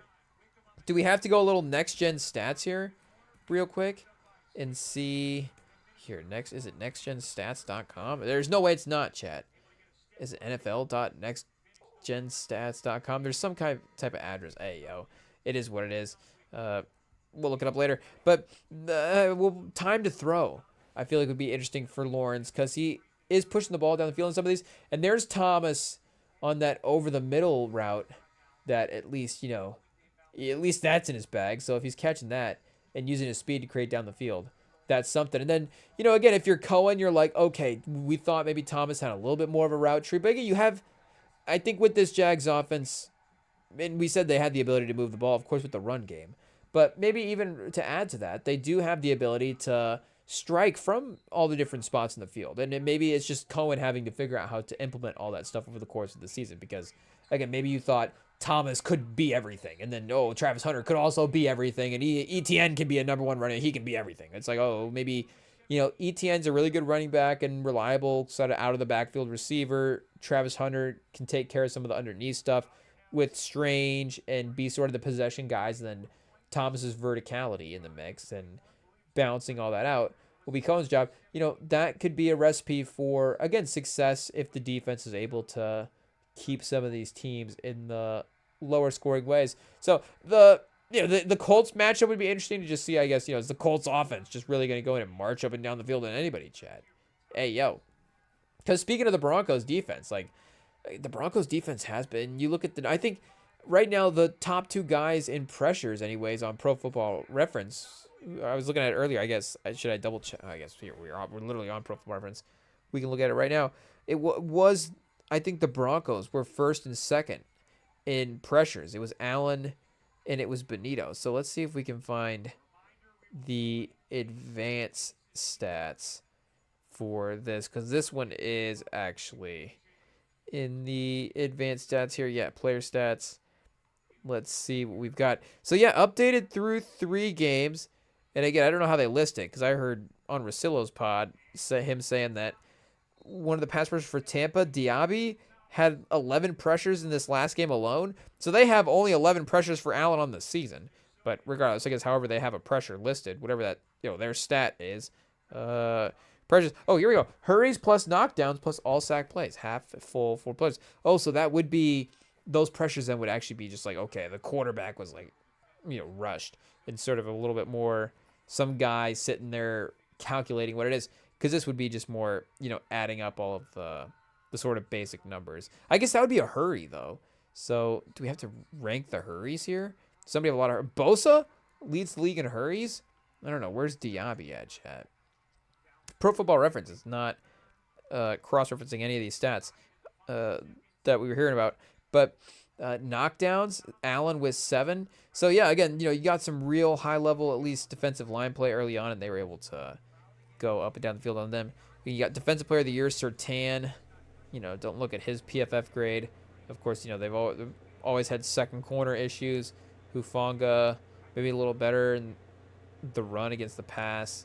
Brandon Jones, he did have a pick, but, maybe not play to playoffs inning. Franklin Myers, though, I guess he's maybe a little better than his PF grade has been. I guess so is Zach. Oh, okay, we don't trust PFF with the Broncos defense, chat. Only Benito is correct, because Myers has made some pretty good plays as well, too. So we've got to give Myers his credit for a decent start to the season. And Gary leads the league in sacks, chat. Hey, yo, you go out and get Micah Parsons. I mean, he's probably going to get credit for that. But, Gary was already ascending in his own right. So maybe that's not the most surprising thing in the world as well, too. And then Young, our guy from... Oh, the Seattle Byron Young and the L.A. Byron Young. Both in the... Oh, Byron Murphy. Hey, yo, wait, where's the other Byron Young chat at? Or is there a Brian Young? I don't know. We were looking at it in the offseason, and I feel like there was a similar name situation there. Verse, only 1 sack early on. But, yeah, that whole defensive line has been impactful so far. Dante Jackson, shutdown corner. Josh Jobe early on. Hey, yo. I guess 13 targets for those guys. Do we have like a 20-plus target club? I don't know. Who's got the most targets here? Early on the season. Andrew Phillips for the Giants. Hey, yo. Not a good thing. Oh, chat, speaking of Tyson Campbell causing that fumble, outside of that, he has given up 3 touchdowns this year already. 211 yards and 3 touchdowns. A 118-0 quarterback rating. Rosenbroom from the Cardinals. Ooh, no touchdowns, but, oh, he's just been targeted. That's where we have sorted by targets. A lot of targets. Kenny Moore, chat. Oh, he's given up 2 touchdowns himself, but he has a pick 6, so it's like, he's really given up 1 touchdown because he's neutralized that one. And, we'd have to go back and look and see when that other one he gave up was it when they were, like, winning a game by a lot? Because, again, they handled the Dolphins comfortably and the Titans as well, too. So maybe it wasn't even that big of a deal. So he doesn't even count for this category. But we do have a couple more games we will run the rerun of real quick and, just talk through those as well, too, because there is some other stuff that I wanted to go back and rewatch. So we're going to take a quick break, and we're going to run those games as well. We got Michael Penix, chat. Ayo, speaking of quarterback question marks, I don't know why this has to be a depressing quarterback episode, but we got to know what's going on. We're like, oh, man. Hopefully our guys are okay. So we got to double check in on our guy Penix, but we're pro Bryce Young, so we had a great day. So we'll go, a great team day.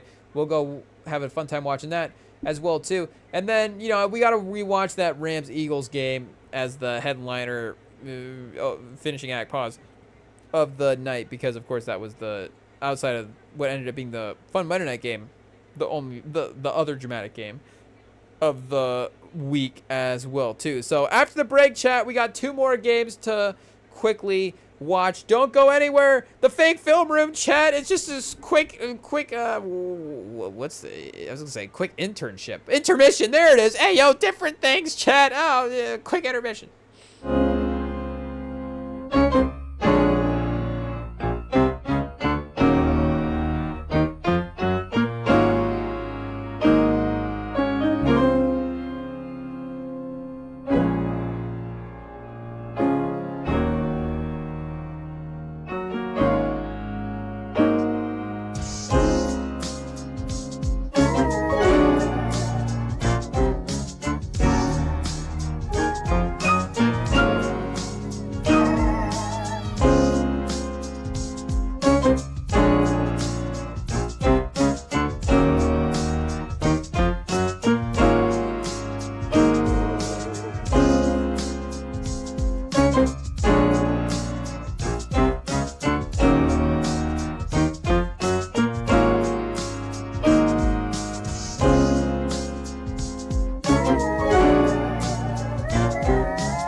Testing 1, 2. We are back. There we go. We are back. And we got another, like we said, depressing quarterback game on next. Panthers versus Falcons rerun here. We are firing it up. And they threw us into the second quarter of Aces Fever because, like we said, that Mercury Link game went into overtime. And the Aces are doing okay. So the Fever were able to steal that first one on the Aces home court.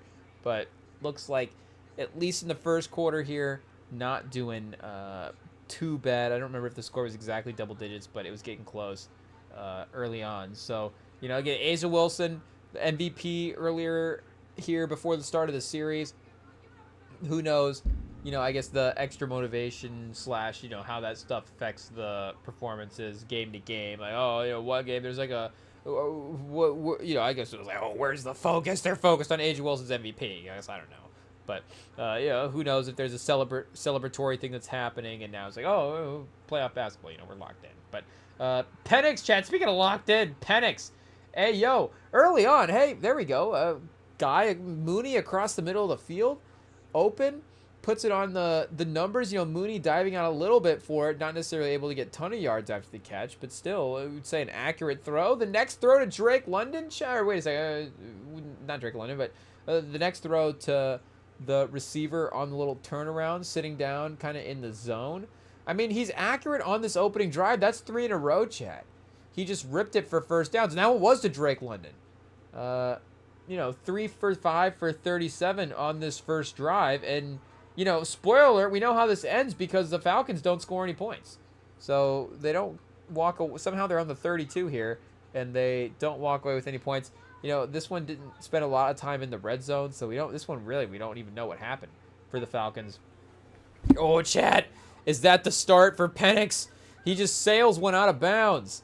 Hey, yo, he said it just goes right back to the same spot. Sideline, right side, twice in a row over the top of the receiver's head and the defender's head. Make the mistake. Oh, chat, and that's what it was. The missed kick. I forgot about that. Parker Romo. Oh, chat, and this was something I was thinking about as well too when they released. You know, shout out our guy Koo, but they of course they were seemingly found their, I guess, replacement kicker for him in Parker Romo. So they were like, well, I guess we only need to roster one kicker, and that is, of course, you're like, how many kickers do you want to roster when, you know, it's a lot of spots to, you know, 53 spots or whatever, but it does get a little bit.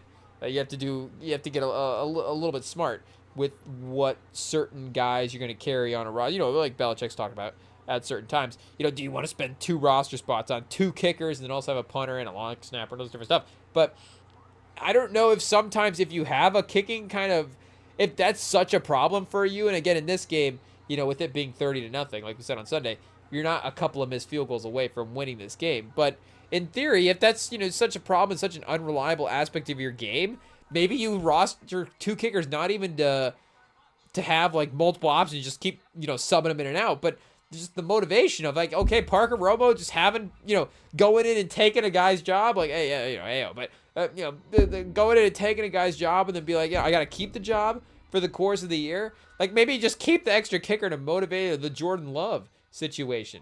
You just got to motivate Aaron Rodgers. Oh, chat, Bryce Young on a 4th and 3. Finding his receiver down the field for the first down. You know, speaking of good starts to drives, he starts the game 4 for 5, and there was a little kind of that screen play, crossing route situation. McMillan up the sideline. Bates is rotating over and good tackle. You know, was able to get there, but not able to make a stop beforehand. And the little bootleg to Tremble, the tight end. A very confident drive for Bryce Young. I know that his, I think, overall stats in the game didn't end up being tremendous. So we'll see what happens after this. But there is a command of the offense here early on. He's escaping pressure. He's running to the pylon. Oh, Chad, a rushing touchdown. Who knew? Hey, yo, we should have looked at him we should have looked at his rushing stats a little bit closer. Because that was, I mean, that's really, you know, scrambling the pocket, avoiding pressure. You know, we were looking for the Falcons pass rush to be effective in this game in the rewatch as well, too, because they were, you know, again, really good affecting McCarthy in the game against the Vikings. So do we want to have something that's like, hey, the Falcons pass rush is legit. Like, don't worry, McCarthy was struggling against a real opponent there. But Bryce Young's making a play with his legs in the red zone, scrambling out. And, it's not just in the pocket as well, too. It's like, can he see over the defenders? It's, were people even saying, are his legs fast enough to keep up with? I don't even know if that was a storyline. So are his legs long enough to run it at NFL stride? But it seemed like he was doing it there, chat. Seems like getting outside the pocket just okay. So Penix, again, sets him up for field goal range. A lot of that in the Vikings game as well. But that was still, you would say, a pretty good first drive. And I don't even know, we have to go back and check the wind on that field goal. The way it hooked out there was pretty crazy. But even Bijan early on is able to get it going as well, too. So, again, watching to see how the Panthers defense steps up, because the Falcons should have the ability to keep the ball pushing down the field in a couple of first downs and switch some field position and at least, again, have a kind of offense that's moving more so just like a 0-point game. So they do get a penalty that pushes it to like a 3rd and medium, and then Penix overthrows a guy. Panthers with a fumble on the punt attempt. So the Falcons get another in-field goal shot. So they miss. Is this their 2 misses like on back-to-back drives or back-to-back attempts early on in the game, or were they stretched out? Oh, chat, ETN for the Panthers, not as impactful, I guess, as ETN for the Jags. Shout out. But was that ETN for Florida? And the punter celebrating like he did something there. I guess, did he put a special spin on the ball or something? Because he punted it like right to the guy, if I'm not mistaken. A good tackle by Derek Brown, chat. Was he playing in the last couple of games for the Panthers? Let's see. I guess, was he playing, or was he playing? Because I know there was some. Was there injury? I guess suspension. I don't know, but okay, yeah, 3 games played to start. So, I guess we'll just see with the numbers if he's able to get on the board there, chat. I guess only 1 game last year, but needing, and I guess not necessarily a major, sacks guy anyways. 103 from the interior is pretty crazy for a tackle. So shout out. We'll see if he's able to replicate that production this year, because he was flying around on that play there. But yeah, Penix, definitely the 3rd down is not great. And, they are getting a little predictable as well, too, with the 1st down, 2nd down run, in a sense. You do have, like we're saying, a good run game, so you don't want to necessarily have it out of the offense. You don't want to go away from it.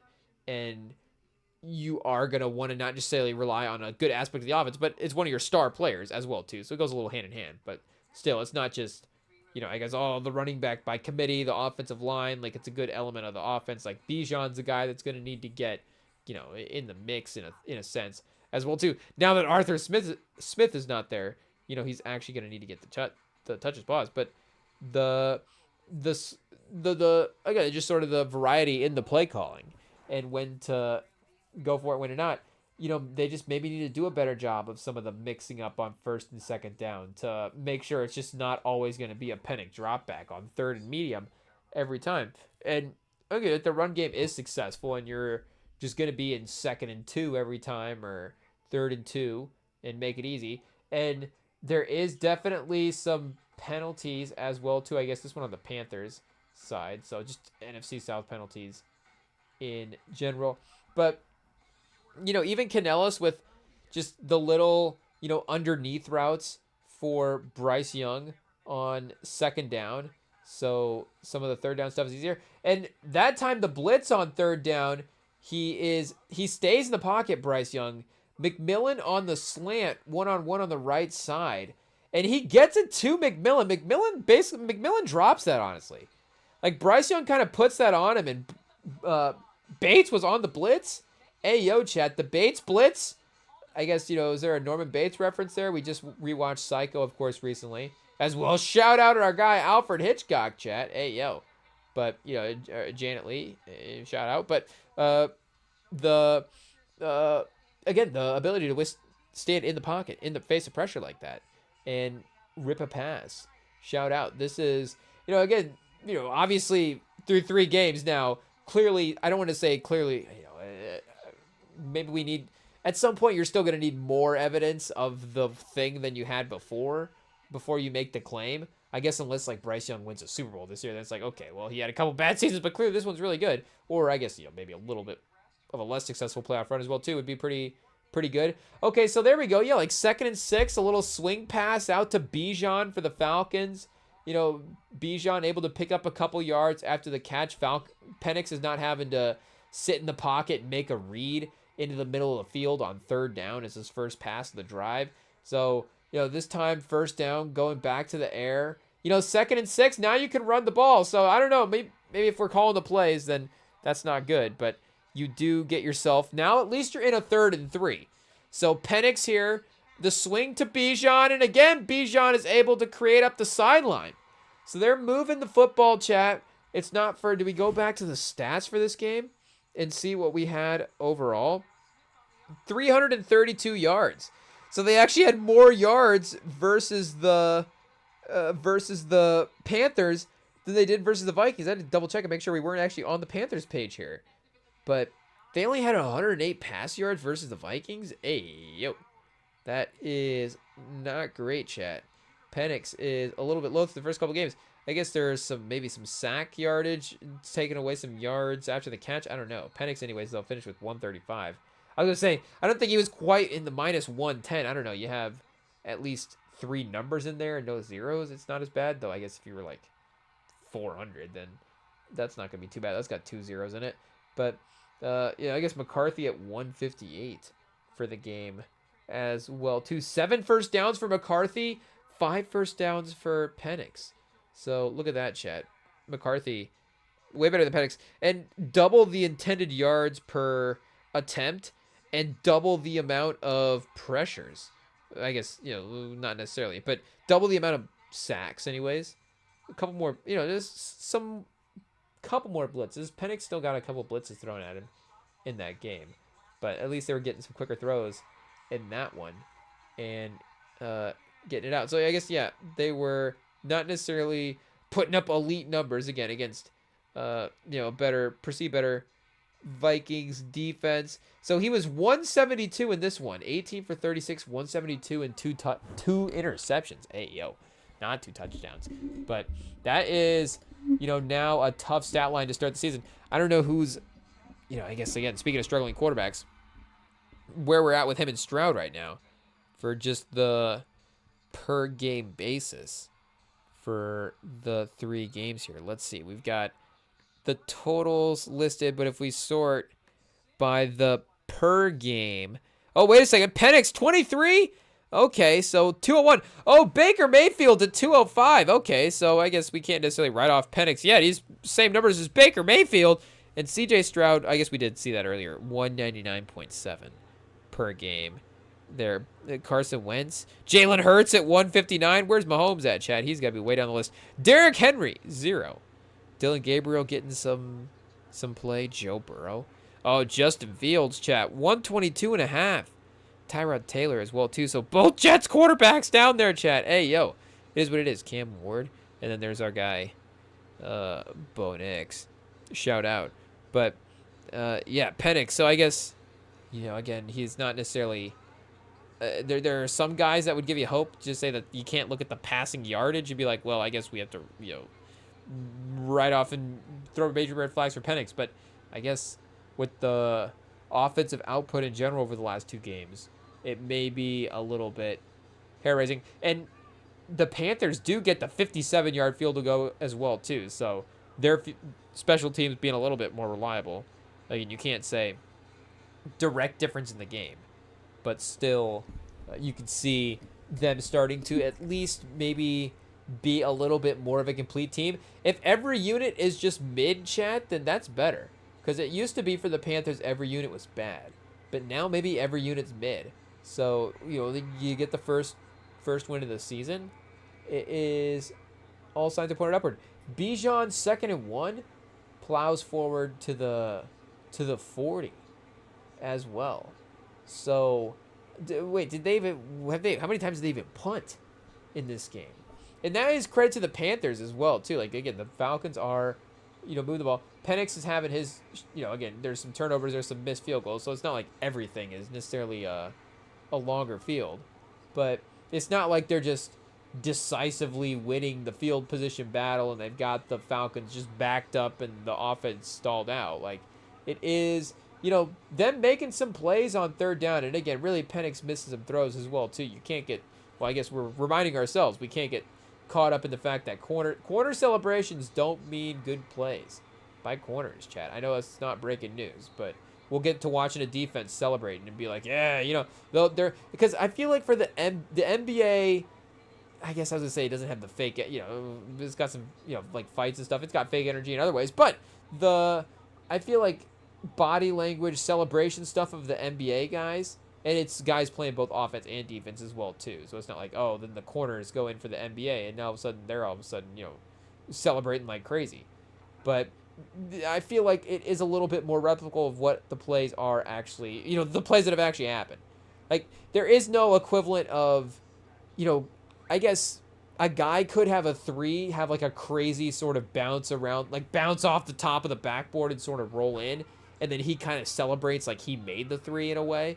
Like, oh, it was the mellow kind of three to the dome situation. It's like, well, okay, bounced around. I guess, like Kawhi Leonard in that, basically that last shot against the Sixers that one time. But the actual, like, guy doesn't really make a play, but still celebrates. Like a beneficial thing happened to his team, and he celebrates like it did. I guess, again, there could be one-off situations of it. Like, so fast break. Guy goes up for the layup, misses it, and then the defender kind of trailing behind him is like, yeah, I got, I don't even, how is he even celebrating like he got the chase down? Again, there is like really like the NBA equivalent is just a little, it doesn't quite exist in the same way. But either way, Penix is still sailing throws. Pitts, his first reception of the game goes for 17. I mean, you see every time, chat. You just give him 20 targets.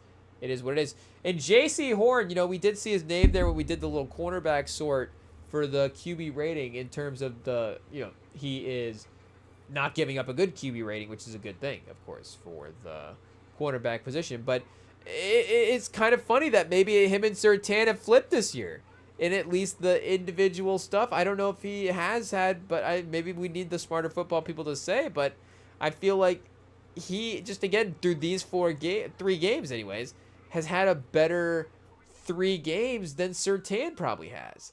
And, I know that him and Surtain were battled there in the draft, and Surtain at this point in his career winning the Defensive Player of the Year and having more consistent seasons. Like, he's probably been a better pick, and, for whatever that means, just again, games played value, whatever. But Horn was right there with him in the draft stuff and was a little, I guess I don't have height and weight for both the guys memorized, but I think it was a little bit more, but specimen than, that's crazy, but than Surtain. It is what it is. But he was a little bit bigger than Surtain, and Surtain of course had a little bit more college pedigree, and I think a couple more seasons. Like Horn might have had like the one college season that was really top end, but I really liked him as a pick, and I don't know if I could necessarily make a call in the moment between the two guys. That's like okay, we'll just let it play out and then be like, oh, actually, no, we really did like Horn more than Surtain. Again, I can't say if I kind of just like, whoever it is, both those guys are on the same level for us, and we're glad we're not in the front office having to make a call. But if he, continues to have a top-end season like this, and he's already, of course, been good in the past, so it's not like he's been, J.C. Horn out of nowhere. But now, again, it's, J.C. Horn, best corner in the league conversations, because he, again, has that sort of ability to match up against any receiver in the league. He can physically handle that. And, but he is a very good, one-on-one outside corner and can take on kind of any matchup. So Surtain, of course, can, like any great cornerback in the league, can be a one-on-one corner. Oh, chat, Penix, there's the pick six, just right on the red zone, going the other way, the little out route, flinging it out carelessly, and the defender just walks right in for the little 10-yard return. It is tough. So, again, they put up 30 points. It's not like the the Panthers offense wasn't putting up points before this as well. But yes, that would be also to why they did not have the same amount of stats as the Falcons did. So, this could be one of those, again, the skill guys are, I think, open for a large part of it. I do think Penix has some time as well, too. And, again, you give him some points against Bryce Young. But it's clear that their defense is at least trending in the right direction. So this is, I think, definitely on the worst, 0 points, of course. But definitely on the worst end of their performances. I'm even saying in terms of, like we're seeing it in terms of the stats as well, too. Like, Penix, of course, can only go up from here from the stats as well. And there is still a offensive movement thing that is happening. And, again, we're not necessarily giving him the rookie quarterback treatment as well. Pause. I don't know if that is fair or not. He is, of course, in the second year, like Caleb Williams and Daniels, all this different stuff. But he didn't get the minutes last year. He didn't get the same sort of reps. And he is, also, I guess, an older college guy as well, too. But at least on an NFL timeline, maybe he's going to have some of these up and down early games as well, because these are literally his first games that he is starting in. So, I know he's, again, been there for a year, but whoa. maybe we need to give him a little extra time, just a couple games. So again, I know that the Panthers are what they are. Like, I know we think that they're going to be, they were trending a certain direction, like we were saying, to start the season, but they could be a little bit of a feistier team. So we have to give them a watch. They still have some fun players. And there is, a little 4th and 4. Oh, Chad, is that off the ground? I was going to say, Penix finds his running back on 4th and 4 for the easy pass, but he just skipped it right off the ground. So now Carolina takes over at the 50. Ayo, so never mind. Carolina's offense overrated. Bryce Young barely had to go anywhere. It is what it is. But you do have to, I guess, give him credit for completing some of these drives. He's 10 for 16 for 98 yards.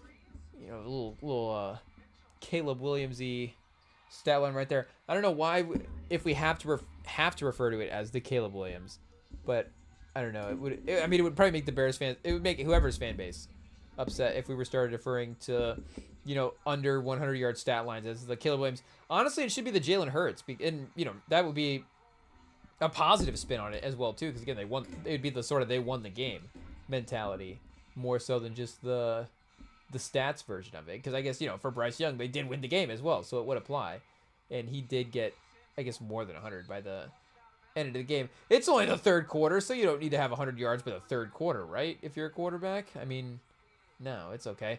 McMillan again down the field. He was able to get one hand on that. AO. But Bryce Young led him perfectly with the one-on-one coverage. So make no mistake, McMillan's getting some looks here. I do like Leggett, and I guess who else did they traded Thielen back to the Vikings. So here, let me double check. Oh, they have Coker is one of the other guys that they have drafted recently. He is a fun prospect. I think he might be a little injured at the moment, so I don't know if he's necessarily getting snaps. But, oh, Chad, they have Hunter Renfrow? Oh, okay. So Hunter Renfro's, okay. I guess not great on the PFF grade, but, we've seen him have good moments before. Is this David Moore as well? So, yeah, it's not necessarily the most stacked receiving core for Bryce Young to work with. But McMillan has been a legit, number one guy. Let's go back to the excuse me, chat. The target stats real quick and see where we're at with him. Because as he continues to work into the season again as a true rookie, you could see him second half of the year, really lead the league in targets. So yeah, he is, I guess, 16th right now. Not necessarily going super crazy. Again, that's not even receptions as well. Counting for inaccuracy, that's just general targets. You have him tied with Chase, Marquise Brown, Drake London, Roma Duntes, Mike Evans. So, he's in the right mix. Again, 16 as a rookie. He's above Amon-Ra. He's above Nico Collins. I guess CeeDee Lamb got hurt. Quentin Johnston. Hey, yo. Ibuka? I guess we'll see him over the next couple years, or next couple of weeks as well, too, if Mike Evans is hurt. A.J. Brown, like we're saying, he's only at 19. I guess we have to account for that first game. in the mix. But yeah, he is a guy that could be like averaging 12 targets a game in the last like 6 games of the year. I would not be against, I guess, fantasy advice corner chat.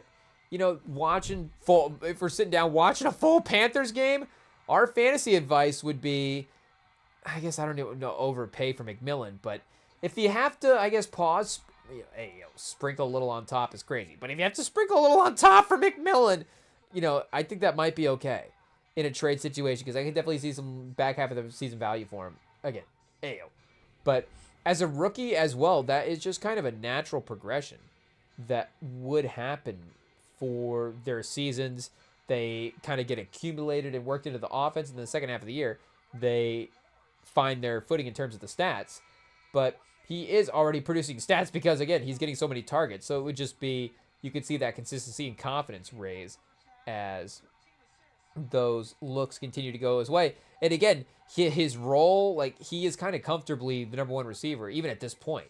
So it's just him learning matchup battles and leveraging and all that different stuff. And I don't even know if he's a, again, I guess we'd have to hear, we'll clue in on McMillan a little bit more next time that they're on the field. But I don't even know if he's like a great receiver. I would imply more like him catching. I guess I don't know if he's like a great route runner, like technical receiver yet. Like his understanding of leverage and his ability to get in a spot to win some of these contested catches. And another Penix interception turns into a long return, chat. This is gonna set him up at the 30. Hey, yo. Right on the sideline.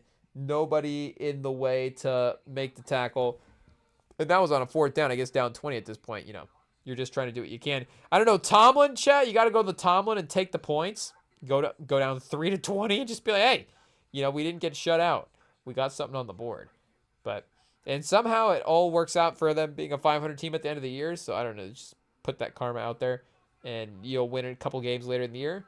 But here, I guess, okay, well, the camera's just going to, of course, cut away from McMillan a bunch because we're not watching the all 22. But as he figures out some of that technical stuff, and again, leverage, positioning, pause, like how to get an advantage against the corner off the line of scrimmage, how to get his self in position in a jump ball spot, how to draw the pass interferences, like he'll just continue to be able to capitalize on a lot of the looks that he gets down the field as well. And we know their run game is okay.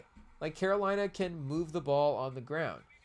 Chua Hubbard last year was like a legit kind of fantasy RB2-ish, you know, kind of almost at times RB1 level guy.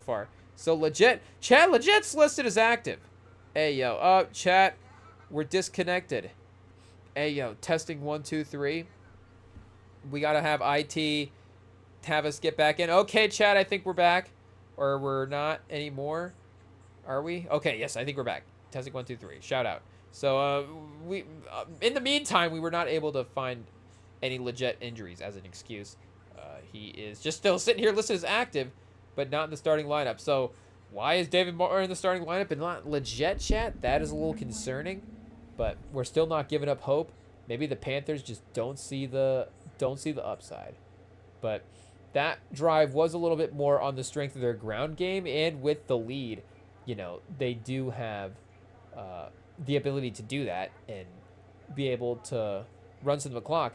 But Rico Dowdle was the one that had a pretty good drive for him there. So Brooks, I guess Brooks is hurt as well too. But I mean, I guess in theory, he adds to the depth of the team. But DJ Dallas is nice as well too. Like I kind of like DJ Dallas. I guess what is P practice squad? Is he the only guy listed here? Trevor Etienne was the guy with the fumble. So I guess maybe he's a little more reliable running the football. I guess probably not. But if Derrick Henry can fumble, can Etienne fumble? I don't know if that's how it works. But the fact that they are not necessarily like, there is still a little bit of, not necessarily you would say hesitancy with Bryce Young, but I guess you would say hesitancy. But you would definitely see them being like, okay, Canellis is, you know, still kind of operating a little bit bare minimum-ish with him. And you see immediately like the play calling can scale back into the run stuff. And they don't want to, I guess, say not rely on him, but they're not like, okay, we don't want him to necessarily throw a bunch of picks here and, you know, I guess mess this up. And I don't want to say that that's, again, not trust him because that is still smart for a team to do. If Bryce Young was a good quarterback and they were running the football to ice the game, up 20, obviously that is just, typical football strategy. But I guess because it's Bryce Young, I just have a feeling, and, because it's a chance to maybe say, hey, can we kind of keep just doing the same thing? And I guess if it goes bad, just turn to the run game and see what happens, or, just hope that, again, with the way that this game's been played, maybe not just hope, but just if we keep doing our thing, we'll just keep playing it well, because that's what's been happening in this game so far. But I guess it is the thing that I think about, because again, of course, what we've seen with Bryce Young's career is the fact that there is just still that little bit of a bare minimum limited type play calling with what Canales is attempting to do, and they're not afraid to necessarily go like 13 runs in a row. But again, we have like to give we give Hurts credit, of course, and not again making the comparisons. I'm just saying maybe if we're talking offensive strategies, like that would be an Eagles offensive strategy to have a couple of drives where in the fourth quarter, if you're up by a couple of scores, just be like, hey, you know what? If the run game's working, we'll run it 9 times in a row, and then actually make it 10 because Jalen Hurts is just going to be a tush push, and then we'll run it 4 more times in a row. So they're not afraid to commit to what's working in that sense, and it's not I think a discredit to Jalen Hurts that they'll do that. So I guess maybe we can't discredit Bryce Young, but again, Bryce Young also hasn't won a Super Bowl as well too, so that is part of the equation. But if the Panthers' ground game is good, then you have to make it work. They go for the 3rd down attempt there. He is able to make a pass out to the tight end that gets him to a 4th and 1. Good read. You give your your guy a chance hopefully to make a play after the catch, but get close enough, Chad, I guess, for us to be happy when you're up 27-0 and in field goal range, and you get the field goal to make it 30-0. So again, the kicking stays reliable for him as well too. So that gives you a little leeway for the expectations of a Bryce Young yardage on a drive. It is what it is. Oh, Chad, they subbed in Kirk Cousins. I don't know if we need to watch the Kirk Cousins highlights, because I feel like that tenure has a little bit of days might be numbered on that tenure. It is what it is. So shout out again, our guy Bryce Young still looking more confident.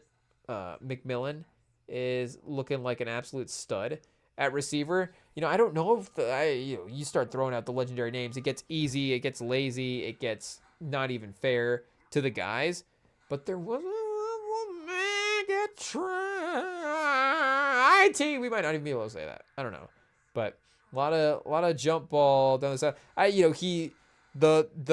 Just the overall route running guy down the field, the speed, the power, the athleticism, just the will to make a catch. Like is anybody topping Calvin Johnson in any of those categories? But there was I guess do we again do a better job of like who's a guy that can win down the field as like a tall jump ball receiver?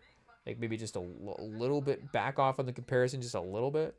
But I guess if we think we'd like to think of Bryce Young as the next Matthew Stafford here on this pod. So it all kind of lines up for the comparisons. So lastly, chat, we have Rams versus Eagles. Speaking of, I guess Jalen Hurts in the dramatic, of course, second half deficit that they overcame against the Rams here. And I guess, as Bryce Young had this performance yet as well too, chat, we don't want to start maybe focusing on the next thing when he's just now starting to have some stretches here. A good run against the Cardinals and a good game against the Falcons. But, him actually, the team kind of having rely on him in a little bit of a way. Maybe there's some third downs and stuff as well too. But, again, he's doing that a little bit in both these games. So we still got to put respect in his name for a 1-2 start, Chet. I mean, he's got the same record as Lamar, same record as Mahomes. So, Bryce Young amongst some of the other great first round quarterbacks that are playing right now as well too. And of course, both these teams were undefeated going into the game. The Stafford element, and chat, there's the pick early for Bond, who does do a good job of covering that pass up for sure. But here, let's go back to Stafford in that playoff game as well, too, because that's another game that is a good reference point for this one. Of course, obviously it being the same teams, same quarterbacks, similar matchups. But, and Adams, I don't know if Adams kind of took a step to slow down there, and Stafford kind of let him an extra step. So the linebacker was just in a good spot there. But either way, it would have been a contested catch for Adams if he had to battle through the linebacker to get that one. But it was close for sure. But I don't remember if Stafford had, what his numbers were, I guess, in that playoff game here. So wait a second. Oh, wait, 2025 would be this year. We want 2024. Oh, I thought we could change it real quick. I think we'll have to go back here. Let's see. 2024 playoffs. Philly, 26 for 44, 324, 2 touchdowns, 0 interceptions. So I think that's the important part, Chad, I was looking for, was the interceptions. It doesn't have here listed any hospital balls or interception, level passes. But at least none of them got caught by the Eagles. And yes, his completion percentage and stuff was low, but I wasn't necessarily as worried about that because 44 passes, there was reliance on they weren't necessarily running the same way throughout this game as you, of course, would with a balanced attack. 19 carries, but just for Kyren as well, too. So 106, again, a little one-dimensional. Stafford, Kyren, Puka, basically the 3 guys. And you got Higbee with 10 targets. Cup, Demarcus Robinson, receivers getting in the mix. But, Hurts 15 for 20 for 128. And Barkley 26 for 205 and 2 touchdowns. So, I guess for the Eagles, maybe the fact, again, that it was Hurts in this game as well, too, in the passing game, that was as spectacular as it was. Of course, that's just, going to be awesome to have your quarterback have an awesome game like that. But the fact that they had the dominant ground performance in the playoffs, playoffs are important as well, too. So the fact that they won that game.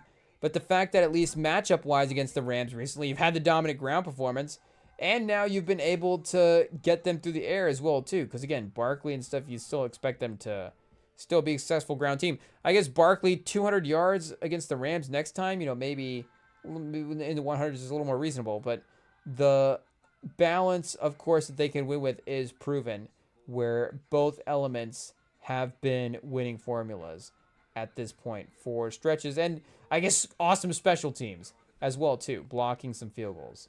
And here's a tush-push scenario. I don't know if the condensed replay is going to show a slow-mo version of the goal, of like the line camera to see if we have any false starts. Oh, it does show a replay of kind of like an overhead view, but it's kind of a full-speed replay, so it not necessarily any false. Oh, chat, that's not bad. That's not bad. I don't think that didn't seem like there was any crazy false starts there anyways. And with how egregious, the ones were that were getting floated around online, anything's not going to be, comparable to that. But it did seem like the hike was the thing that was first initiated before all of the linemen started to jump in a major way. So, Kyren, speaking of, chat, or is that our guy Corum? Hey, yo, Corum cuts up the field. Oh, no, it is Kyren. Shout out. Cutting up the field. So, I don't know if we're going to start giving up the fantasy advice for Kyren like we are for Tet McMillan. But he is one of the few one kind of dimensional, and not one dimensional, but the backfield's like a one-dimensional backfield with just kind of him. And I guess still Corum and, maybe some other names there as well, too. But it ends up, of course, just being him that does get the carries for this team. So I think his value is kind of already maybe got that factored in a little bit in that sense. 55 attempts for 226 yards and a touchdown, 13 first downs through the first 3 games. And then Puka is 29 receptions for 333. 0 touchdowns, but 18 first downs. And Devontae Adams is 13 for 213. 2 touchdowns and 9 first downs. So he's at 16.5 yards of reception. As, even a little bit more of a a vertical winning down the field more so than Puka. And they do probably throw some of the more screen stuff for Puka, but they could get that in the mix with Adams as well too. And I guess here, if we pay attention to the playbook, we could see how many times they run that. But of course, that was a staple Green Bay thing, and he's not the peak athlete anymore, the same way Puka Nacua is, or even, you know, I guess some of the other younger receivers on this list as well too. Tutu Atwell, hey yo, but Tutu Atwell or Whittington, you know, maybe they're a little more capable in that aspect, but I still think his ability to navigate and kind of go through contact is still good enough to pick up yards after the catch in those types of plays. So Hurts on the rollout, you know, the pass away chat, not necessarily forcing anything crazy, and then has to take the sack on 2nd and 10. So it is, you know, I guess here on the replay, is it the fault of the quarterback, or is it just 95 just barreling around the edge? Ford? Is that Puna Ford? Is that his name? Hey, yeah, I don't want to just assume, but I think that's who it was. I mean, his last name definitely was Ford. I just don't remember if his first name was Puna, but I mean, IT can double check if I'm wrong. There is a Puna Ford. We'll just see if it's him. But he just bent right around the guard that time. Almost Von Miller-like guard rush. And was able to turn the corner and get the tackle on the quarterback. So the Rams on the return chat do take this one out to midfield. It is 7-3 late in the late in the first quarter. 2 minutes. There it is. There's the second. The 2 minutes in the first quarter here. And I guess second down now as well, too. Kyron Williams moves the chains on 2nd and 10. Oh, there's our guy Corum, chat. Hey, yo, IT. Cut it out and swap it when we said both the names.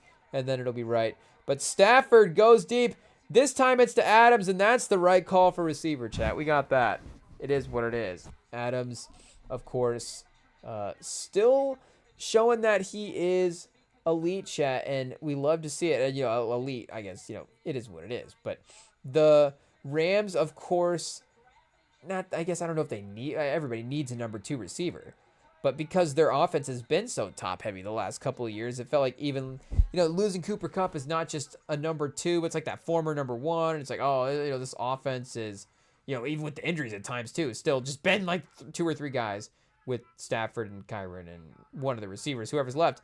But they still able to get the, you know, the number 2, who's the former number 1, and still reliable in a major way in Devontae Adams. And I guess, I don't know, here we look up Cooper Kupp's numbers, do a little comparison. Because JSN has been pretty heavily focused on in Seattle. And hopefully Cooper Kupp is getting some look as well, too. Not just for stats, but because, you know, hopefully he's able to sustain production like that. But 11 for 136, no touchdowns, 6 first downs so far for him on the season. Here, let's see what we've got in the advanced stats real quick. I mean, Puka's, or not Puka. Let's say Puka's leading the league, so he would be ranked up there. Yeah, number 1 receiver in the league via PFF, as you would suspect looking at the basic stats. But Devontae Adams is 10th. Ooh, Chad. I mean, again, he's gotten some good red zone production, so that definitely is gonna probably help skew that. But that's because of his ability to still win off the line of the scrimmage in some of these matchups. And because Puka's getting all that attention, you know, he's just getting lighter coverage. So once he gets the win, you know, there's less help there to make up for what's happening, and, you know, just less help to win against as well, too, in the moment. So it is, of course, a little bit easier for him, but that's why you bring him into this type of offense. And he is still really dominating as that number 2. You know, again, you know, shout out to, of course, like LeBron, but I say like LeBron. I don't know if Devontae Adams and LeBron are quite on the same level. I mean, with all due respect to Devontae Adams, but, you know, again, LeBron kind of dominating as the number 2 next to Luka, but next to even Davis as well, too, at times, where there might, again, that might be even a better comparison, where there are times where you're like, is LeBron still the best player on this team? You're like, hey, is Adams still the best receiver on the field? Maybe Puka's dominant enough that, you know, it's pretty obvious. But again, you know, maybe the Luka the situation is actually a little bit more comparable. But, you know, as long as LeBron's like okay with it, which I think he is, hot take, I don't even know if it's a think, but, you know, I guess there is always a small possibility that he does request a trade or goes somewhere else. But if he is okay with it, then, he'll fit in and be the best version of a second sidekick type of guy if he's still able to physically maintain through the length of the season and into a playoff run. So that's where you're kind of at with Adams, where, perfect if there isn't the full help, safety, everybody kind of looking his way. And if there is, again, you're going to have Puka in very favorable situations. Your running backs can create out of the field. Your tight ends are okay. So you have favorable matchups, of course, all over the place. If he's just like overly focused on in some of these plays. But let's see. That was Davante Adams ranking. Let's see where we had Cooper Kupp for the rankings this year.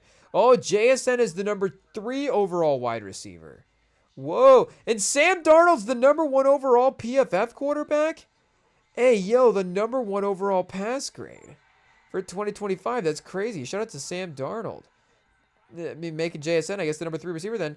Kenneth Walker, the number 2 running back. So Seahawks offense is stacked, chat. Hey, yo, it's cooking. And Darion Kendrick, the number 2 overall corner. Whoa, the Seahawks can't be stopped.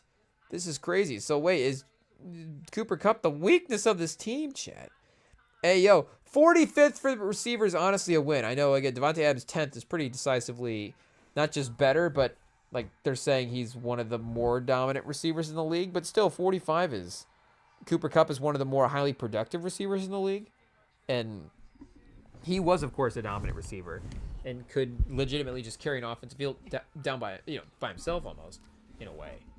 But still being reliable. And next to JSN. So is it mean something that both those guys, again, you got Kupp as the number 2 and JSN's the number 1 receiver, and you got Davante Adams the number 2 and Puka's the number 1 receiver. And Puka, again, did play with Cooper Kupp beforehand. So yes, he was a top, level PFF, analytics, beloved darling type guy beforehand. But again, he did have another guy to help at least take away a little bit of focus from as well, too, or to, help spread the defense out at times. And maybe because of Kupp's route tree versus Adams' route tree, maybe Adams is able to create a little bit more space in the field with his diversity in what he can accomplish.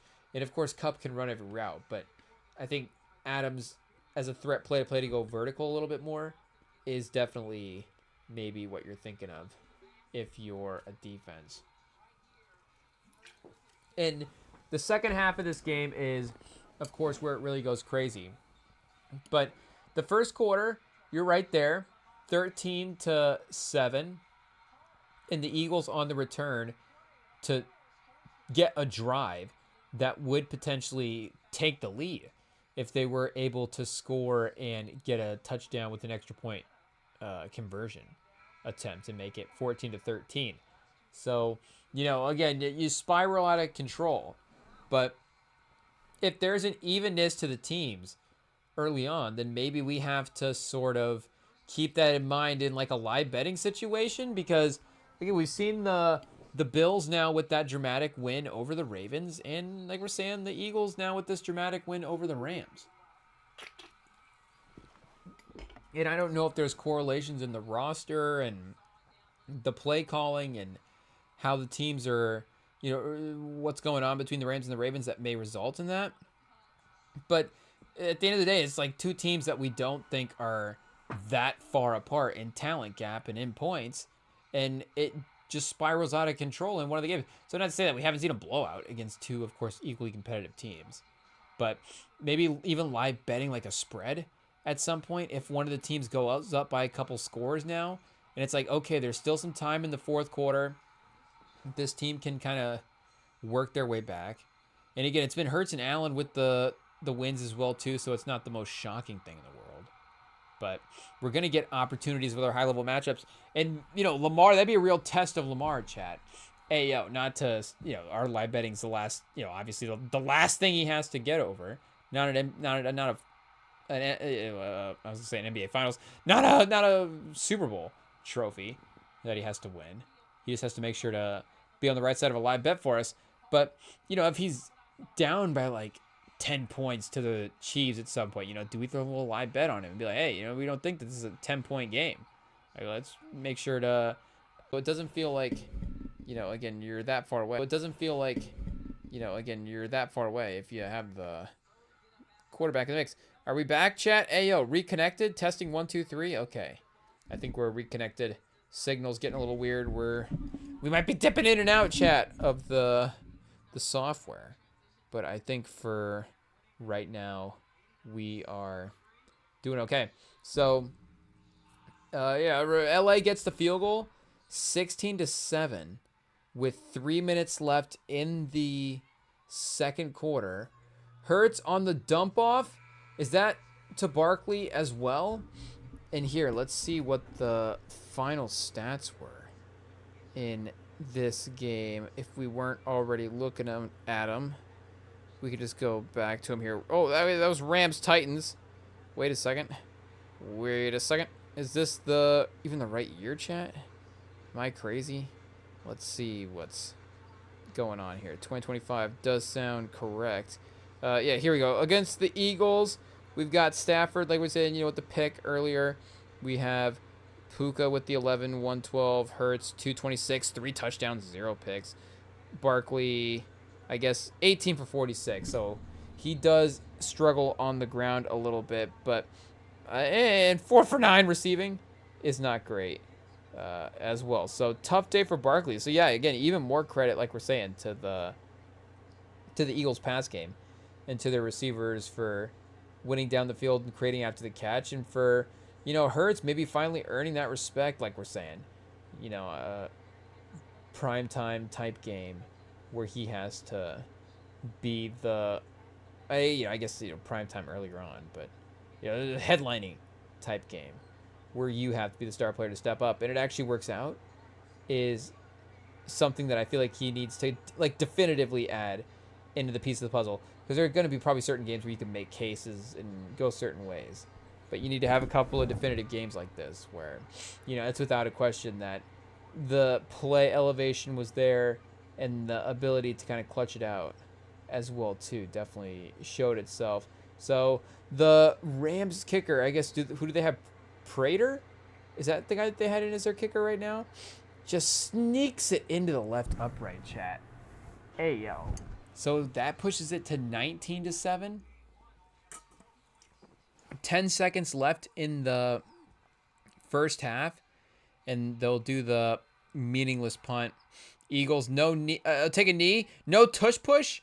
Last play of the first half, chat, from your own 35-yard line. Do you just try to tush push Jalen Hurts through and see if he can rip off like a long pass or like a long rush attempt? I don't know. But at least it seems as good as a knee.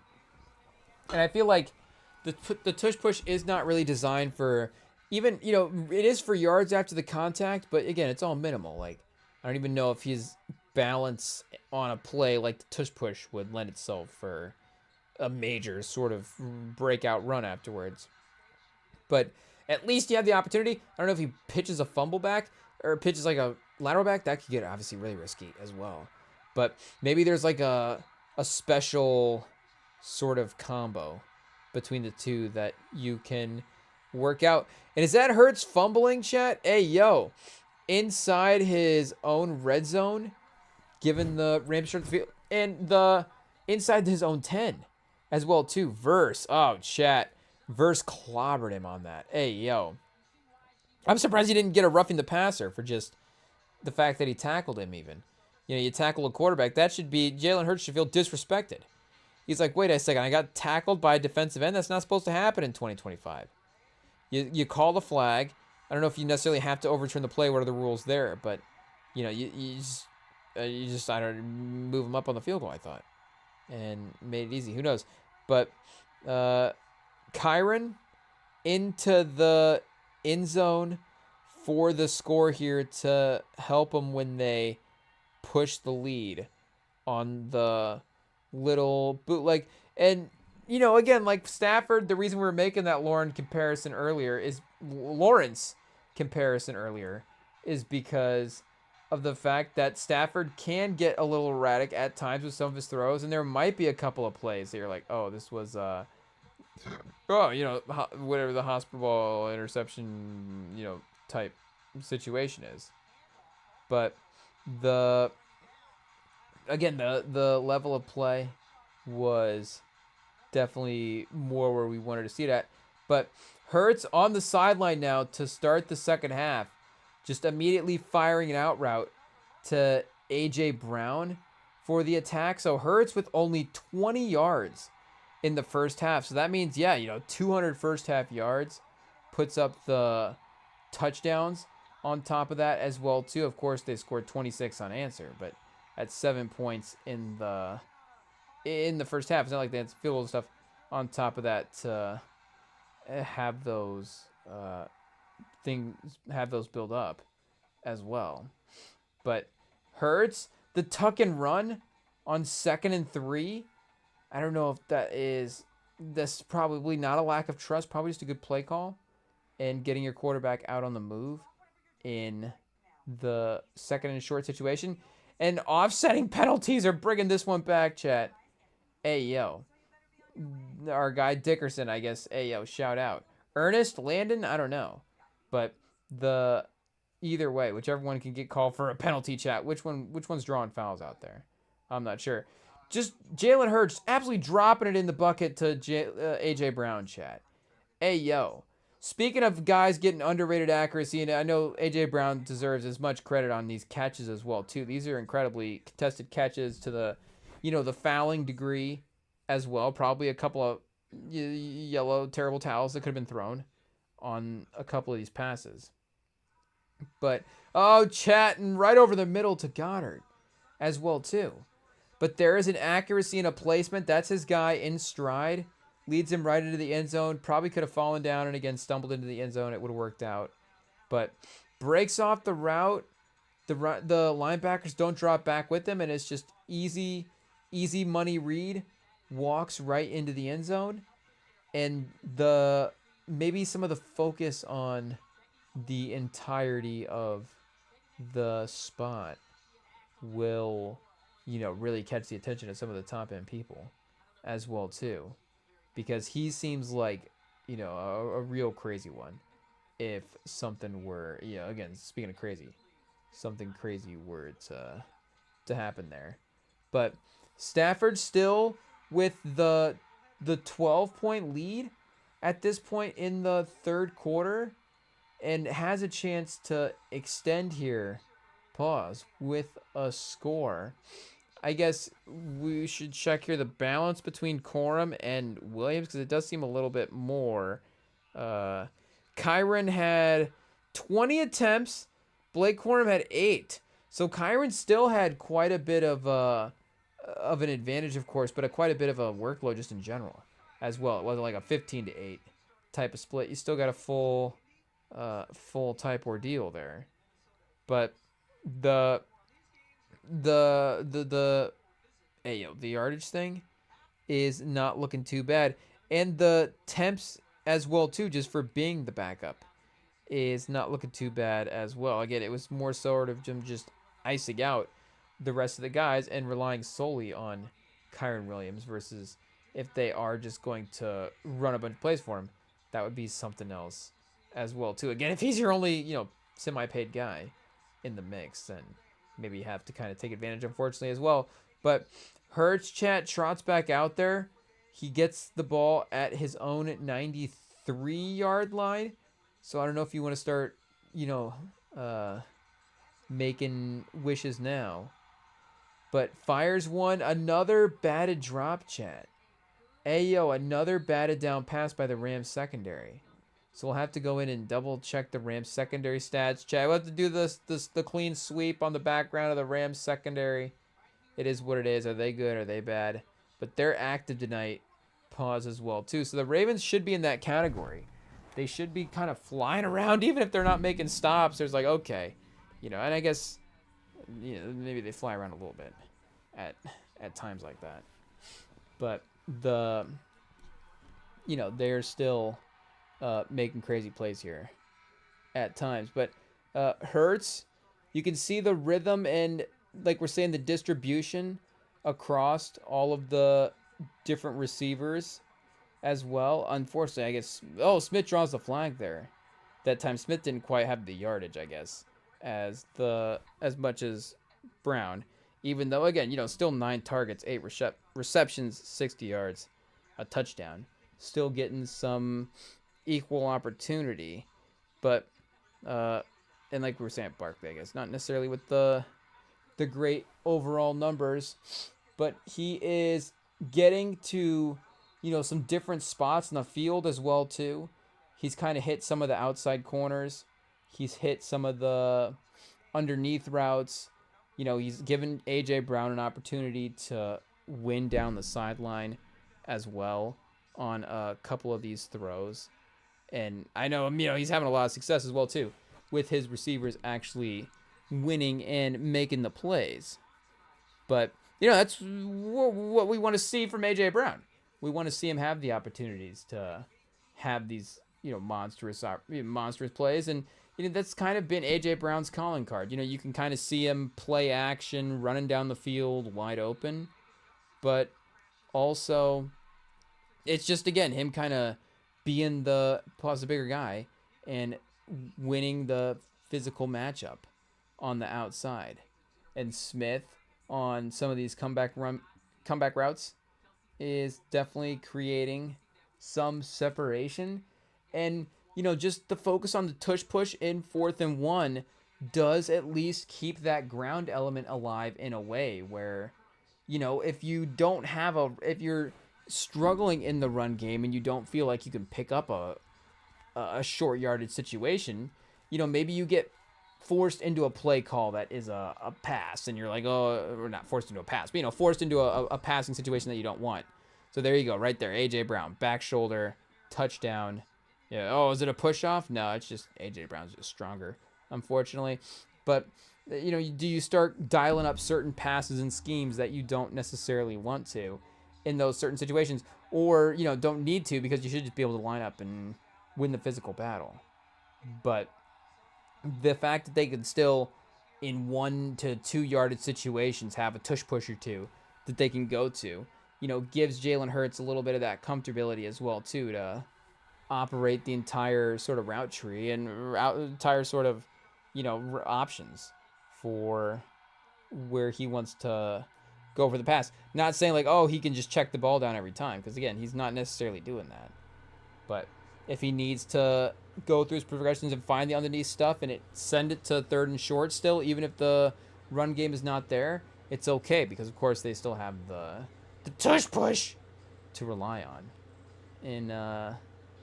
in the back pocket there. Pause. But hey, there's the Stafford to Nakua connection, as Stafford just rifles a pass, sort of classic sidearm Stafford style.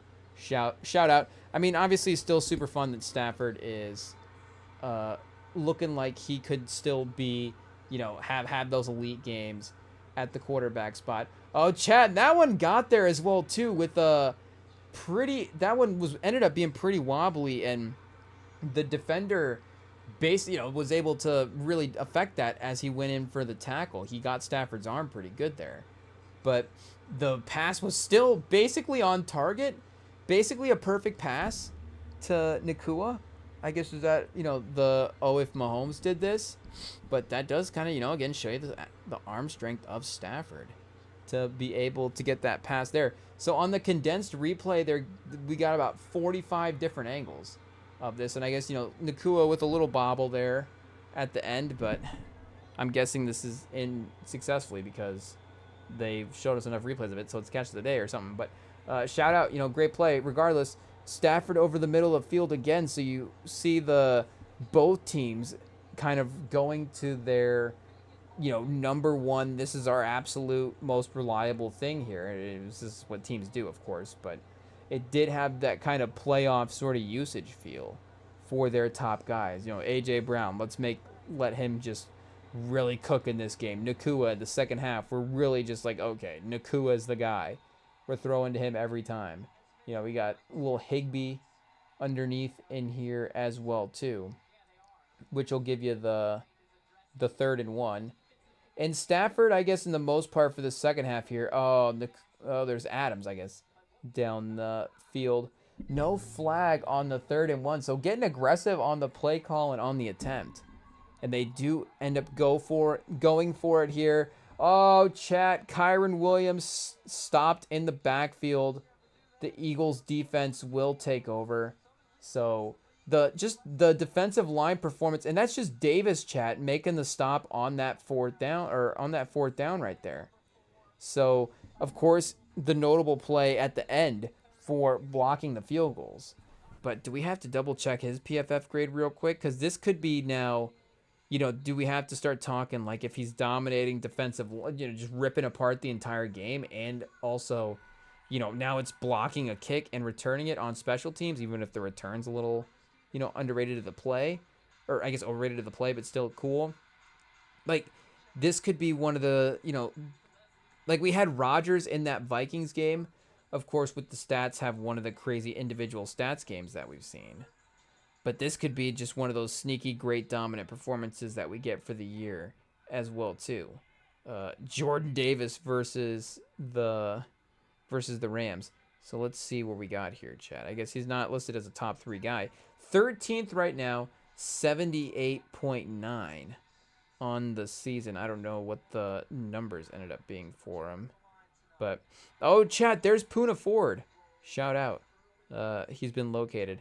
So, yeah, he ended up with 1 sack, 5 tackles, 1 tackle for a loss there.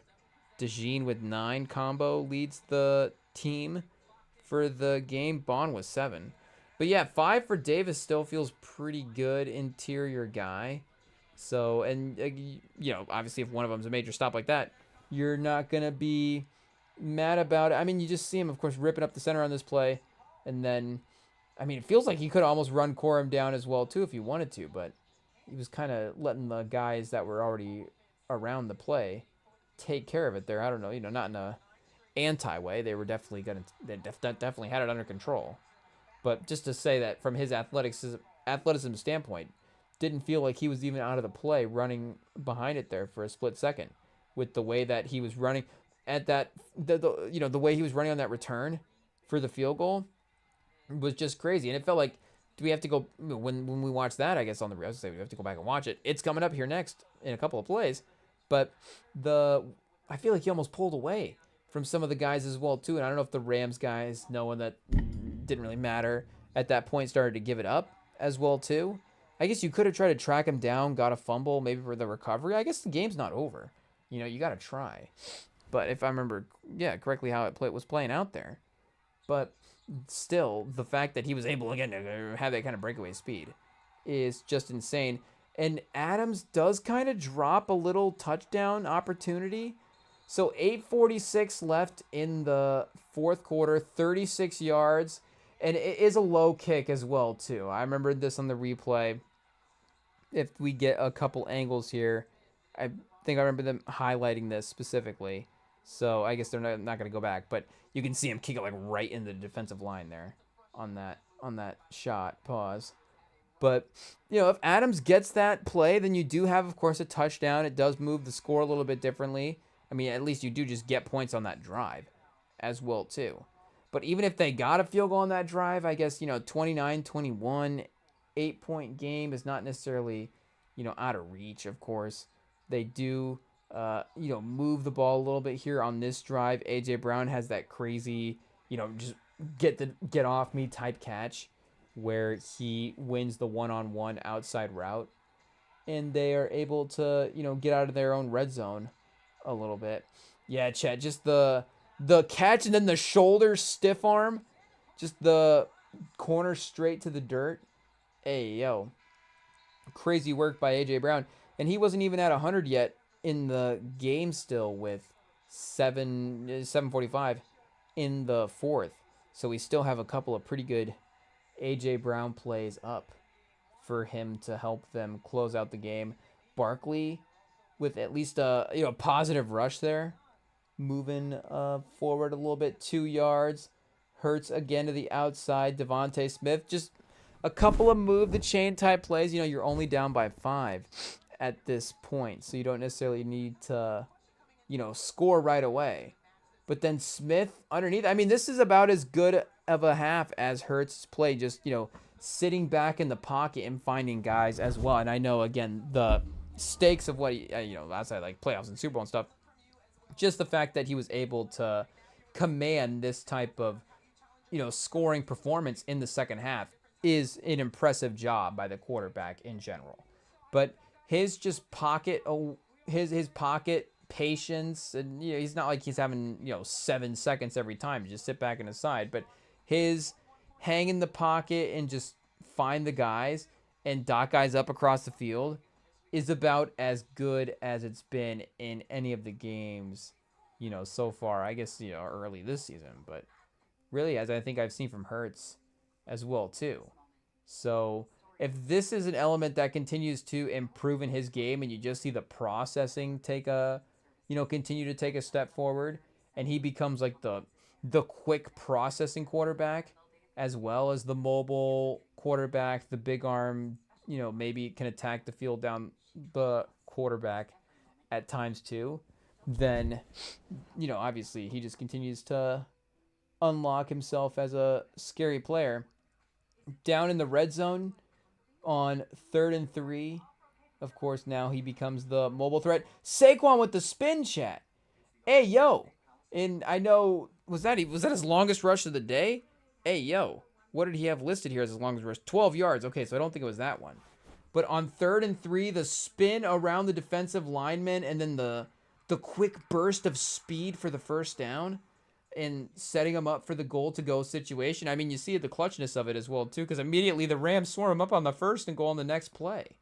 So, they're, of course, a little bit different stakes there with having more downs left. But him just fighting for those last couple of yards there on that 3rd down is, the greatness of Saquon. And kind of a sneaky play of the league type highlight. I don't know where it goes into the mix because of what it may lead to. I guess we get 4th and goal here. Hurts, empty set, shotgun, takes the snap, and then they do get the Devontae Smith touchdown on that pass to the goal line. But that run individually is out, and that with the AJ Brown highlight is pretty good for this game. And like we were saying on Sunday, this game was a little bit of, are the Eagles a top heavy team type game? And there was, of course, that, defensive line depth, and the whole offensive line was stacked. Just the Eagles, the best roster in the league, and they are still up there. But it does feel, again, there is a slight focus on those stars in a way that, and maybe offensively, that there hasn't been in the past before. And I guess, maybe it was just all Saquon last year. Now it's, shifted. It's kind of, is it going to be a little bit more of a hurt season? Like we were saying, that is definitely a possibility. But, it's just the way Davis dominated the game as well too. And yeah, I mean, their secondary is definitely a little bit better, a little bit more balanced. But it does feel like, again, Davis making plays, Bond making plays. I don't know, Jalen Carter, I guess, has still been pretty, they still gotten pretty good defensive line play as well too. But I guess, offensively, again, their guys really were awesome in the second half of this one, of course. But Stafford with the drive does work his team right up the field. 45 seconds, they are almost at that field goal target line. So 1st and 10, and Nakua breaking to the sideline. Stafford just kind of overthrows him. The defender falls down there, but he had him. He gets, is that Nakua? Or that's Whittington. Yeah, Whittington underneath. And now, way past that target line, the run attempt by Williams gets him to the first down. I guess that was their last time out there, or did they spike it? What happened? Hey, yo, they still have a timeout listed on the board. Maybe the Eagles took a timeout. I don't know. Penalty? But the one-on-one quick throw up the sideline to Nakua gets broken up by the defender. The pass is a little bit underthrown, and then they just go straight for setting up the run. So 44-yard attempt, pretty makeable. Again, another kind of low kick as well, too. Obviously, we know the play here that happens. I guess you got 2 linemen and a tight end chasing him, so not necessarily Jordan Davis, not necessarily the fastest crew of guys. But still, that tight end was not making up any ground whatsoever. And Yeah, Stafford, really, that Nakua pass would be the one I think you'd want to have back. I guess maybe you would say the defender sort of knock off his rhythm. I don't know, whatever. But, yeah, shout out, of course, crazy win for the Eagles. And maybe this is, I don't know if, like, Eagles winning a game like this early in the season, like we were saying with the Bills-Ravens game, Bills winning a game like that early in the season, are these, like, signs of destinies again for these teams? I know the Eagles are, they won it last year. But, who knows? It could be those. It wouldn't be shocking, obviously, if those were the teams. And, the way we're narrowing it down early in the season, those two teams are definitely in the tier. But anyways, chat, that's the end of the replay there. I think we rambled enough about NFL Week 3. We've got Week 4 up next, so make no mistake, there's more NFL to talk about. And thankfully, the Aces have at least hopefully now comfortably put this game away. There's 8 minutes left, and it's 73-56. I guess we're not going to turn it off personally.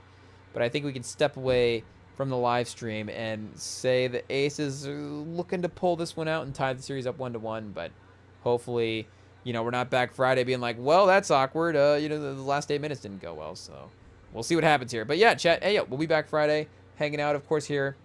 You can follow us on the YouTube. You can follow the podcast feeds. You can message us at REMINGTOM Pod on Instagram. The DMs are open over there.